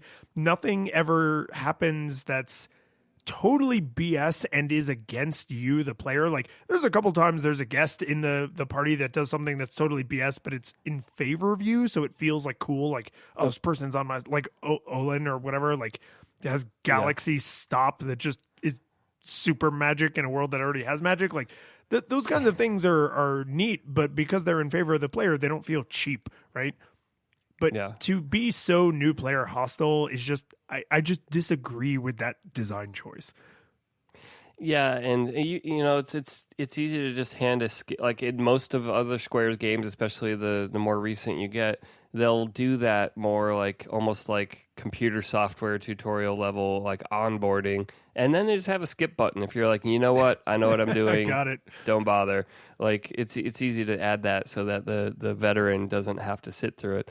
And this game just doesn't really try very hard, and it's fine. Just hunker down. If you're a new player, you just gotta sink in and learn it. But I think really the heart of this game and the other like big mechanic area I'd want to talk about is the job system as a whole.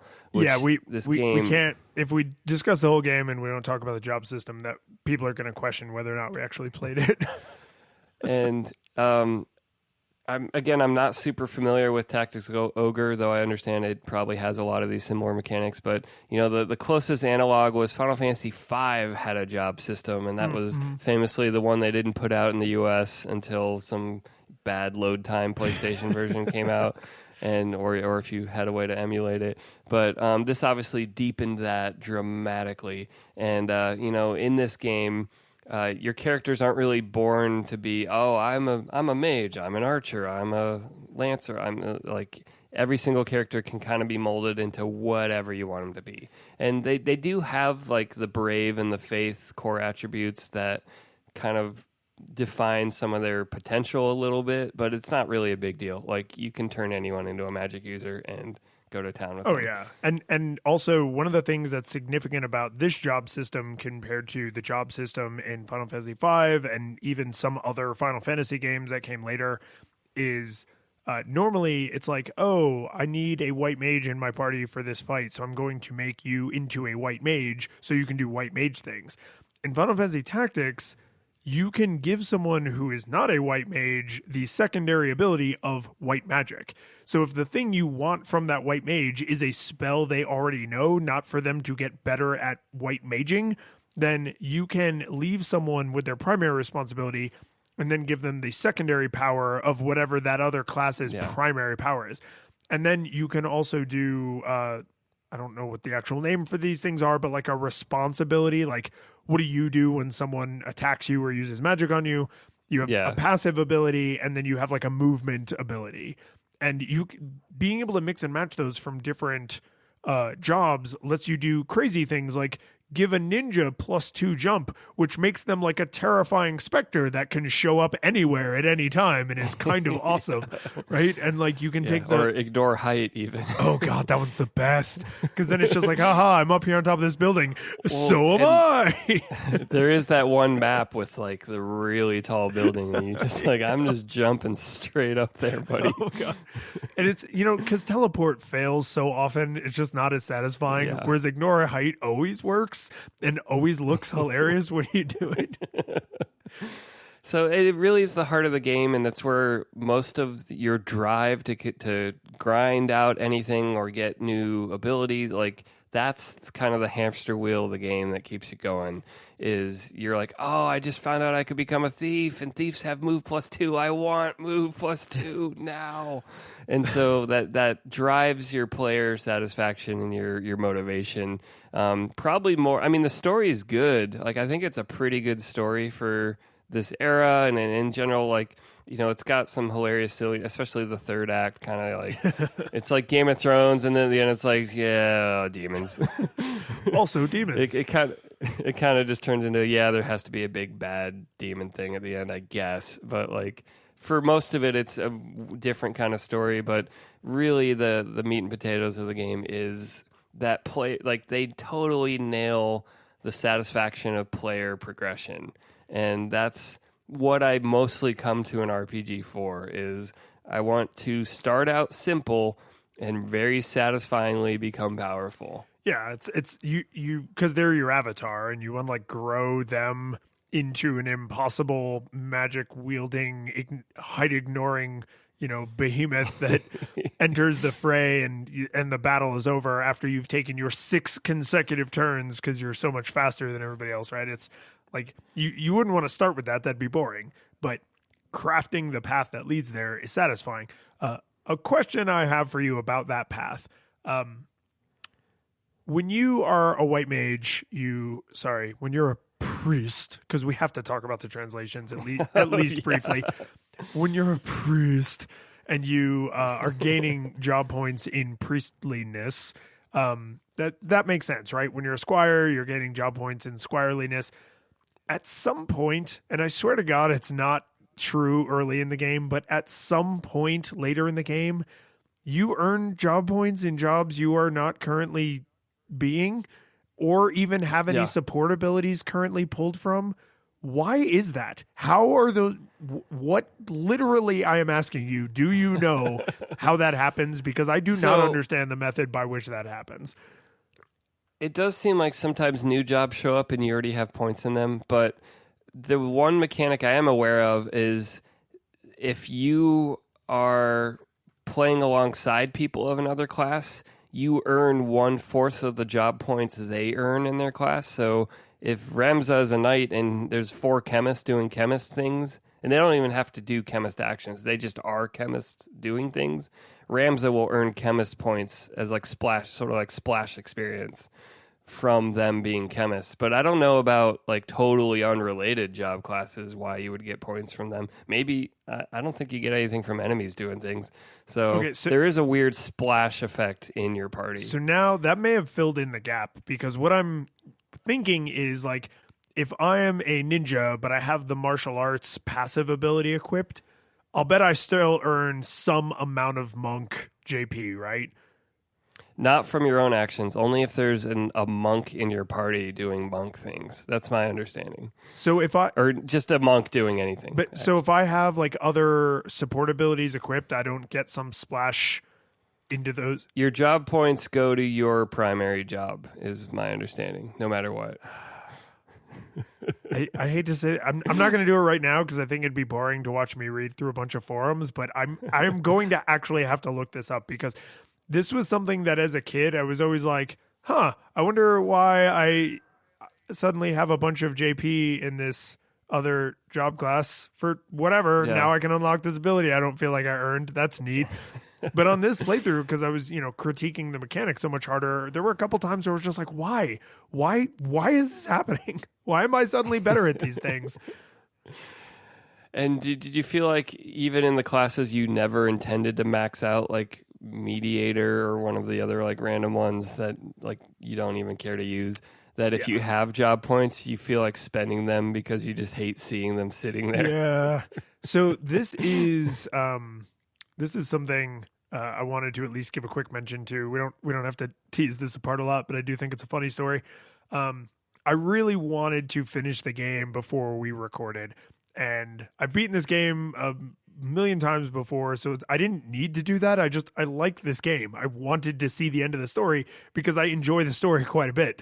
I was rushing a little bit in the end of chapter 3, and I plowed through chapter 4 so hard that when I got to the final series of battles, I was about 15 levels behind the CPU, which is a lot of levels to be behind the CPU. Yeah.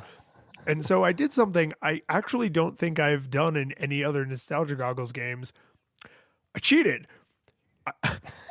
I used the item duplication glitch to have a party kitted out with double Excaliburs. So I just had this army of knights plus Mustadio with double Excaliburs, just because the Excalibur hastes you. And so we always went first.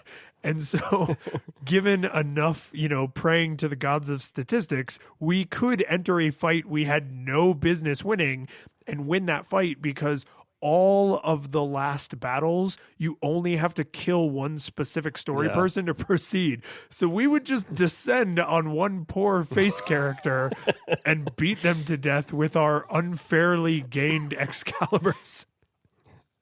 I think there might technically be a way. I can't remember if you can get multiple Excaliburs, but there is like a deepest dungeon where you truly get them when you're earning them.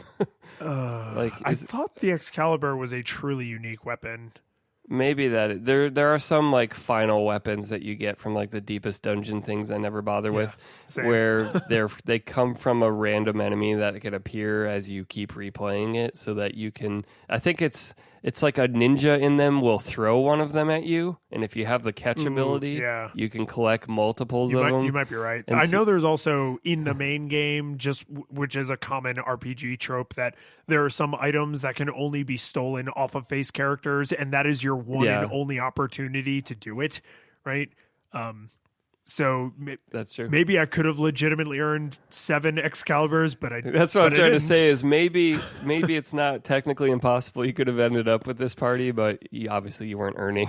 You're just like, give me. And even so, I mean, I still barely squeaked out a win, but when I did, it felt really hilarious because it's all these super powerful monsters, and then we would just descend on the one story character and just be like, chop, chop, chop, chop, chop, chop, chop, chop. This battle is complete. No, you go right ahead, sir. Yeah. There is a game system that I read about recently that I was totally oblivious to for the past 21 years. Which is the fact that your zodiac sign on each character affects how well they are compatible with each other or enemies. Did you know anything about this? I knew that it had an in-world impact, which is why they make you tell them when your birthday is and why they constantly remind you what the date is. The date is shown on the overworld map and on the save screen every single time. And so, but at no point in the game do they pause and go, look, here's a Libra and here's a Pisces. Like, oh, no. And also, I mean, again, I'm sure it's in that tutorial menu. And they tell you thematically that this is going to be involved because all of the dark super magic that you are railing against is Zodiac themed. So there's like a thematic constant reminder, like maybe you should care what day it is. Remember the first thing we made you do was tell us your birthday. Remember that. But at no point in the game do they hint that it impacts your actual battle performance. That like, you curing this person is going to go much better. Or you're more likely to hit this guy because of how your zodiac signs match up. Yeah, I mean, they don't even tell you that Brave and Faith, which are also constantly displayed on screen, have a huge impact on how likely you are to hit, how hard you hit, how much magic impacts you. Certain abilities are impacted by speed, which isn't communicated in any way unless you just happen to notice it. So it's just, piles of more stuff to put in the category of the information is there and they make no effort to make you aware of it. And I will say, as a side note, this is actually a thing I prefer about video games to tabletop gaming is you can play Final Fantasy Tactics and have a good time and be successful and not really understand everything that's happening because you can't make an impossible move, right? So if you make a stupid move because you didn't realize it was the Ides of March or something like that, and then that makes it harder for you to win the fight, you can still go on to win the fight. You can't make illegal moves. You can't do anything that breaks the rules. You can't move too far because you didn't understand how the movement math worked or anything like that. Trying to play this on the tabletop would force you to have to either become an expert in the rules or be constantly referencing them every single time you were going to take any action or the enemies took any action, which sounds horrible, right? Whereas in a video game, like if the game is designed well and it's balanced well, you can just flat out ignore or not even know about some of these mechanics and still slog your way through the game. Yeah. I appreciate that. Yeah, it's definitely nice that it's not crucial that you understand them to even function in the game. Wandering dot to dot for a random battle sucks. Yeah, it does. I'm sort of getting into like my random stuff. Is there any other like mechanic focused things you want to?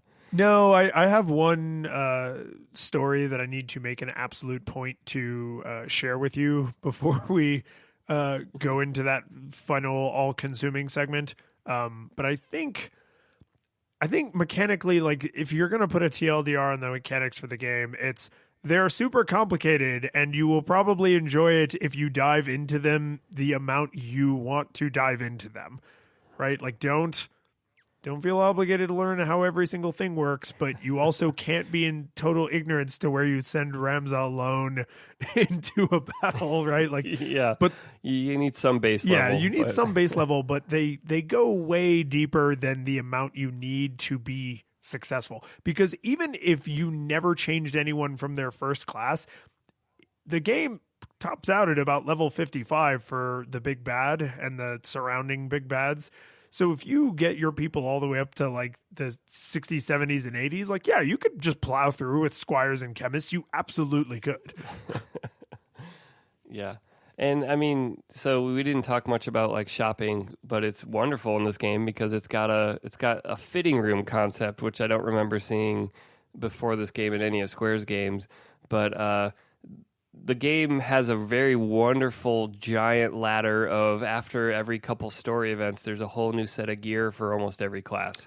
Yeah. And that also drives your urge. Like earning new abilities is one thing, but also getting that nice new set of armor and that nice new sword that hits harder also makes you want to go out and fight and earn. And they've dialed it in pretty well where it's not like I feel like some of the early Dragon Warrior games on the NES were like, for the next 15 hours, if you want to afford that better sword, you got to go fight slimes forever. Yep. And it's not like that. It's like, oh, go fight a couple rounds, and you'll be able to equip a couple of your people with the whole new set. And that to drive that, they give you a fitting room, and the UI, just like the rest of the game, has a ton of information, and they communicate it very clearly where what'll this sword do, or, whatever. You do the fitting room, and you can actually just do... It's sort of like Final Fantasy VI's Optimum, but for buying new stuff, not just equipping what you already have. And so it makes shopping really quick if you don't care. Like, just give me the good stuff. I don't care about my accessory, even though they super, super matter. Yeah. Do you want to move extra, or do you want magic defense or whatever? Yeah, you got to dial in and do the try things on if you want to set your accessory. And so the one hilarious... time, I feel like it almost has to be a joke in the game, is the stupid C bags and P bags that end up being the best fit. It is. It's that like this I hope it's a joke. Sexist screw you joke. I have no idea what is supposed to be happening there. And I actually never buy them, in the last 10 playthroughs, but like when you use them, don't they like spend your gold like when you hit? I feel like remember it's checking a coin on bag them and once it literally in the early 2000s and then being like, oh, these suck, and never touching it again. So if you've never played this game, basically they give you this wonderful tool that, a tailor picks out just the right outfit for you, except for these certain shops decide to upsell a giant expensive handbag to your female characters. Yeah. And it's like, this is the best weapon we sell. How about you use this? Yeah, I honestly, the way I always thought of it was, this weapon has some game mechanic involved I don't understand and do not care to understand. I would vastly prefer it if it's just a joke. If it's just their way of being like, oh, haha, you sent her into battle with a purse. Right? Like, because that's not a very good joke, but at least then I would understand it. If there's some insane battle mechanic behind it that actually, like, if only you unlock this arcane magic, it would make the P bag the most powerful weapon in the game, that would actually annoy me a lot more. So I choose to believe that they just, like, they gave you this really handy tool for shopping, and they decided to make sure you're paying attention every once in a while. Like, just kidding. Well, and to your point about, like, wandering square to square or dot to dot so that you can get into a random encounter, something they do that I think very minimally inspires exploration in a world that never really feels like it has to be explored, like you're just moving through the story, is different kinds of areas sell different kinds of stuff. So, like, if you have a party full of knights and you happen to be at, like, the Magic City, and you want to know if there's new swords, you have to go to a place that would sell stuff that knights would care about, right? So not only does that encourage you to explore a little bit, but that makes it more likely that you're going to hit some random encounters, which will help level you up a little bit, which will make you less likely to be way underpowered when you get to the next story fight, right? And hopefully you didn't just change into a class and have no equipment for them on your way to that place. I have done that before. But yeah, so there are some things that the game does in its design elements that make it feel like they're trying to guide you into doing things that are going to set you up for success, but there's so many other design elements that they're like, figure it out, moron, that it's hard for me to say for sure that that's what they were doing, because they don't seem to really care about my feelings. No. Blame yourself or God. That's what the game says. The one other thing we talked about, and then I am fresh out of mechanics notes from my notes, is the bar where you can, like, hear rumors, and, like, that's how you access side quests. That really feels like a layer they added to the game where they said, we want to make the option for side quests not just something you can complete the game without engaging in, something you could realistically complete the game without ever knowing was an option. And I have mixed feelings about that, right? It's kind of weird to be like, hey, there's all this bonus content, some of which is actually really interesting and unlocks interesting extra items or whole other face characters you can add to your party. And if you don't explicitly go looking for them, we're not even going to tell you that they're there. Like, you need to go and seek them out. And some of them are downright freaking cryptic. Yeah. It's neat that all that extra content is there, but maybe a hint that like that's a thing I should possibly pursue at some point, and then I can choose to pursue it or not. And they definitely carry that through in Final Fantasy 12. There's a job board at every bar, and you get side quests through it the same way. But that game definitely tutorials you like crazy, so you actually know about it. So there is a whole lot of like there's also just downright secret stuff that unless you read a guide, like some of the like deep dungeon things you got to go through, like secret tiles you land on with move find that take you to a new level of it, and the game just like maybe you'll hear about it, someone will find it and they'll tell you about it.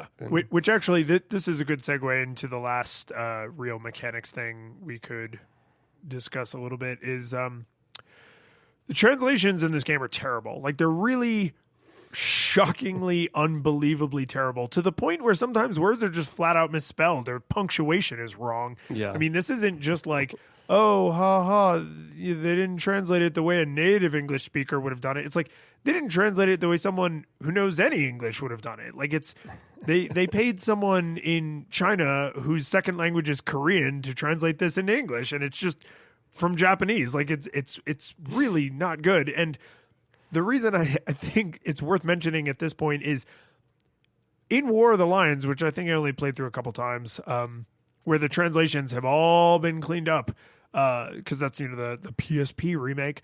I bet some of these things are less horrifically obscure, where if you talk to the guy at the bar, he doesn't say, like, oh, I heard about a dungeon one time, and you're like, is that it? Right? Like, he probably gives you something that maybe is still cryptic, but at least it's all of the pieces of the puzzle as opposed to several pieces from different puzzles that don't fit together in any coherent way. I don't disagree that the original release has a pretty hilariously bad translation at times. I'm not sure I like the War of the Lions translation much better because it's definitely more professional. But it's also way more flowery. It's a lot of forsooths. Feels like I'm way more at arm's length from it, and I actually kind of don't enjoy that either. So I wish I could have a good, more approachable translation. Yeah, I only played War of the Lions, I think, once or twice. My favorite thing about it is that one of the like extra secret characters they added was Balthier, who is from Final Fantasy 12, which is set in the same, aesthetic universe as... He's like a Mustadio kind of character. Yeah, but he's like way more powerful. Like, he's the one thing I miss from not playing the War of the Lions version, because that had just some horrible flaws. I have my last story that I want to share with you, and then anything else you have is fine. But I just want to make sure. You messaged me in our chat while we were playing through this, and you alluded to when a character is about to leave your party and betray you, that it is fun to strip them naked, because now in that next fight they're going to betray you, but they're naked, and it makes dealing with them a lot more hilarious, including no abilities. So exactly that, right? So the stripping naked thing is pretty much like an end into itself. Like, it's worth doing because it's just funny. When I got to the battle where Algus betrays you, I hate him so much. He's just... And George loves him. George loves him, which is shocking, really. But I mean, I guess, he's into that kind of noble hierarchy society thing, that class system. It's a shame. He seems like such a nice guy. Anyway, Algus is terrible. And the way he talks about other human beings is so reprehensible that when I got to the fight where he leaves you, I actually hit the reset button on the PlayStation so that I could reload, not only strip him naked, but change him to a class he had no abilities in, and that would make his stats worse. and remove all of his support abilities so that the very first thing that could happen in that fight is I would go first, I could turn to him and murder him in one blow just so I could be done with him because I hate him so much. That was a real Thanos move, just like changing his entire existence into something he can't fight you. Pretty much. It's one of those beautiful moments where I'm super aware that I'm playing a video game because I'm like, oh, I'm going to hit the reset button and do all of these like video gamey things to cheat the story.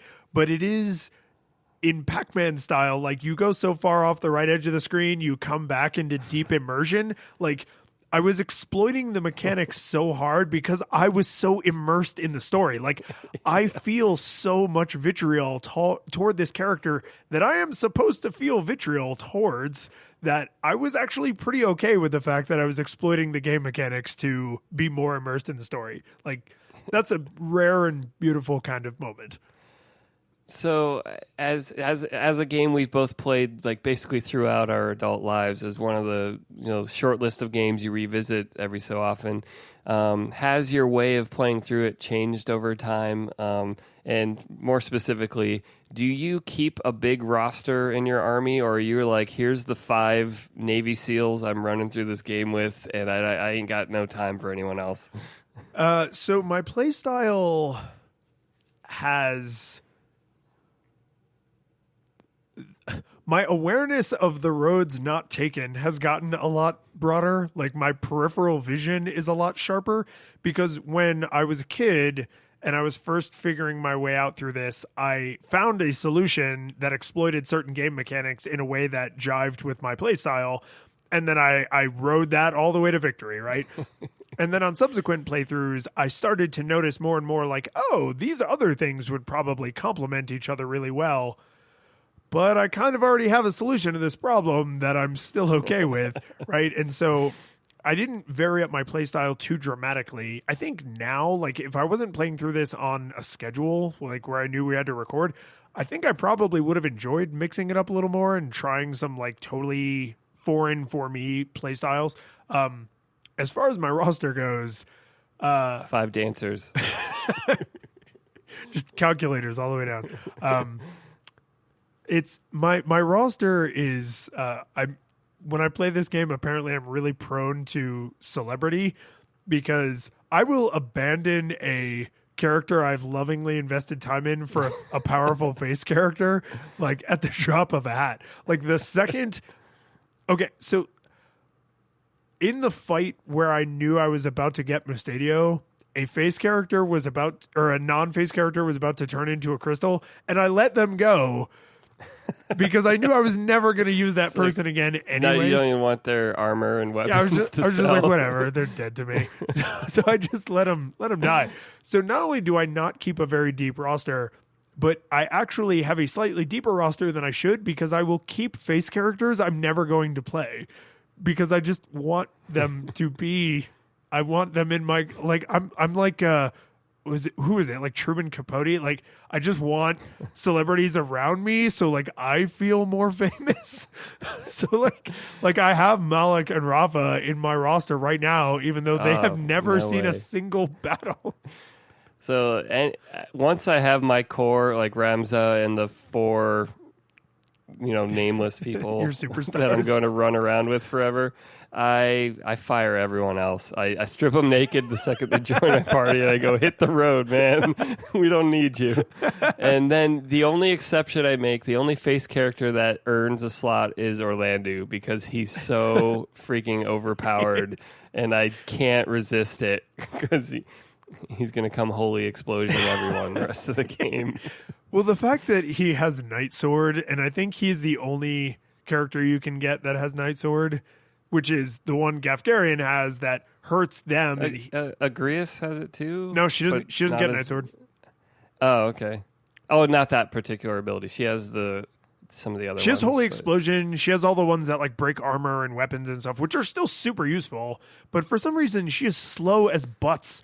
I fire her pretty immediately. She always goes last, but I really like her character, so I always keep her around because I want. When they give you the saddest going away message, like I thought we were working together on something beautiful, and you're just like, nope, get out of here. No, you thought wrong.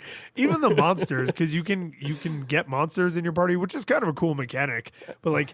Even the monsters, when you fire them, it puts their sad going away message in parentheses, like you're reading the emotions off their face because they can't speak. You're white fanging them. No, Yeller's my chocobo. I'll do it, Ma. Yeah. It's hard, man. It's hard to say goodbye. Not anymore. At this point, maybe my first couple playthroughs, but now I just don't. I'm so thick-skinned, just like get out of here. Wait! Leave your sword. Leave your stuff. I can use that. Now go. Don't need you. Yeah, no, it's I respect how you live your life that way because that's what's essentially what I'm doing is I'm just letting them die in obscurity. At least you free them from their servitude. Not even letting them go live their life. You're like, I might use you, but I won't. Hey, who knows? Maybe at the last minute, I'll be like, only Rafa can win this battle. Who is still 40 levels below the last boss. And it's true the face characters often have a class that's unique, or even if it's mostly the same as a normal class, they'll have a few extra abilities in it. But I don't really by the time I get to most of the good ones, I've invested so deeply into my characters can use all the items and they all have throw item if I need to throw it on their ability list or whatever it is. Like they're a deeper character, so I'm not gonna grind new characters. You're giving me soft clay, but I've already got what I need over here. No, I'm just enough in love with because Orlando's Orlando. Everybody Orlando. If you don't Orlando, it's because you. Well, and I stopped grinding anything once I have him, other than the last few abilities I want him to have, and I'm just like, whatever. The game is easy mode now. Yeah. And that's the weird thing about this game is it starts out pretty hard. Like some of the early battles, if you don't grind a bit, it just slaps you in the face. Hope you're ready for magic and range attacks because you're at Dorter Trade City. It really does have a reverse difficulty curve. It gets easier. Yeah, and unless you don't want to grind at all, then it'll stay hard. Unless you don't want to grind at all, or you absolutely do not have the disposition for this game style. If you just do not understand how to I'm not going to heal anyone ever.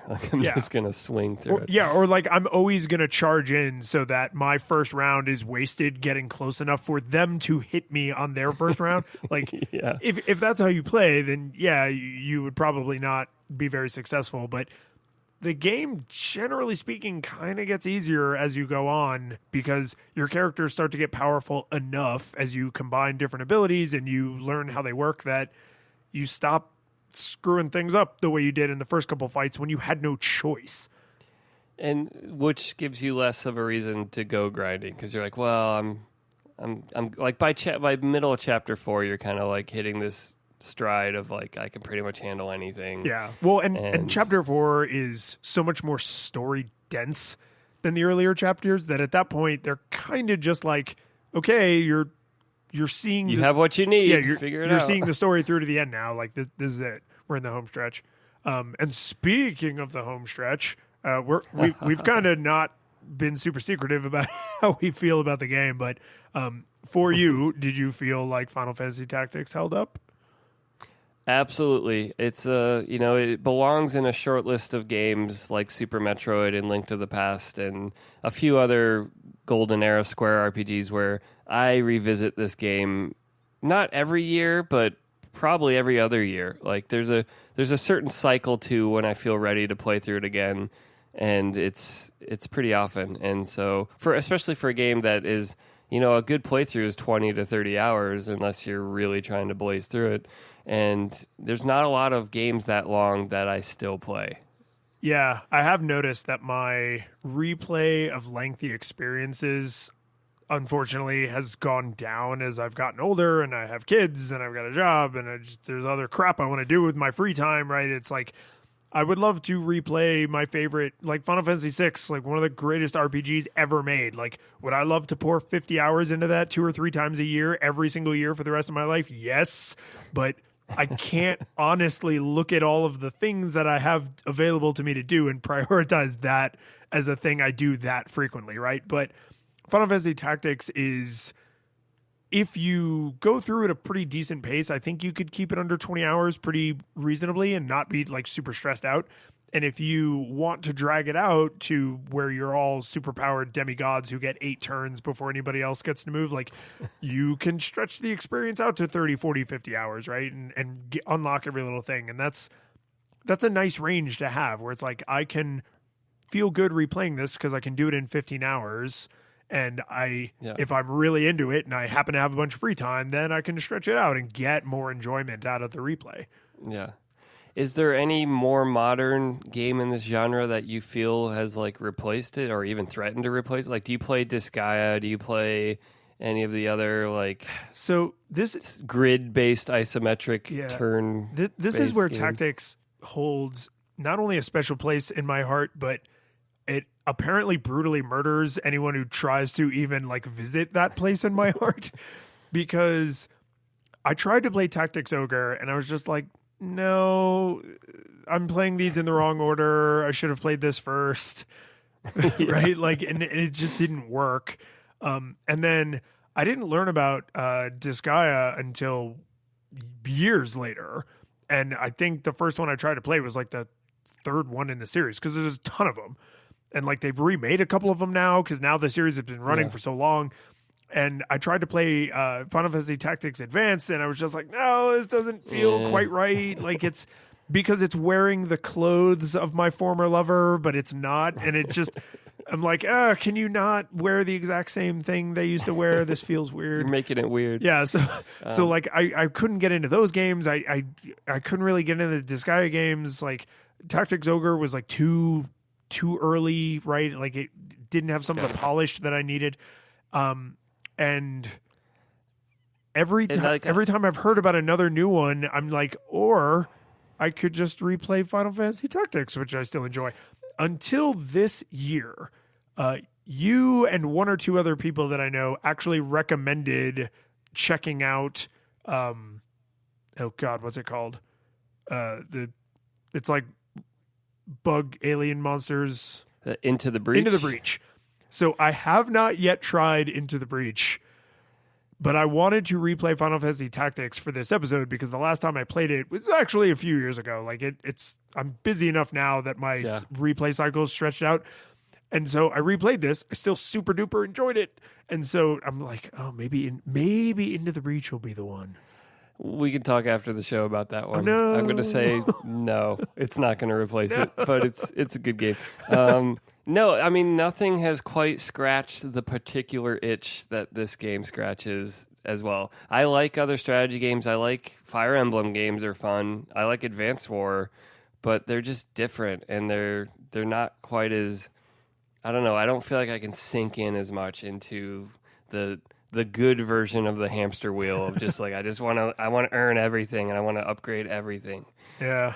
No, I mean,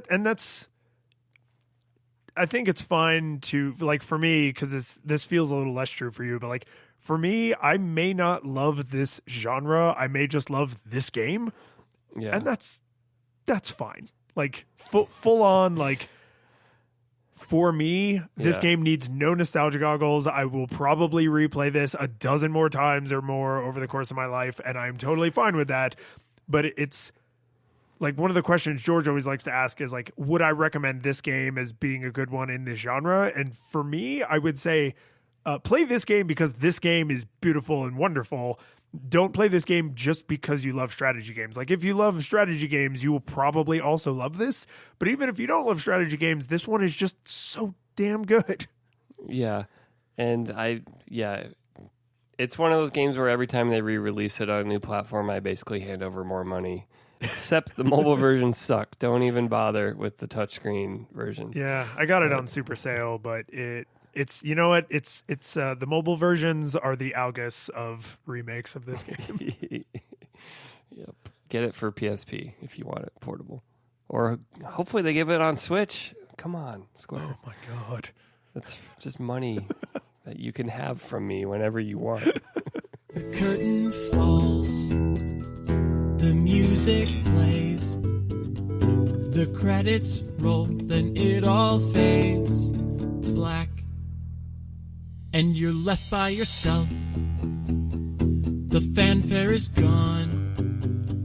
There's no player two there by your side to share victories won. But as you slowly progress down the hall to your bed, a few great events leak back into your head from the time that you spent traversing the land, battling evil, fighting the darkness, just sword in hand. Your memories creep in with the end of a smile.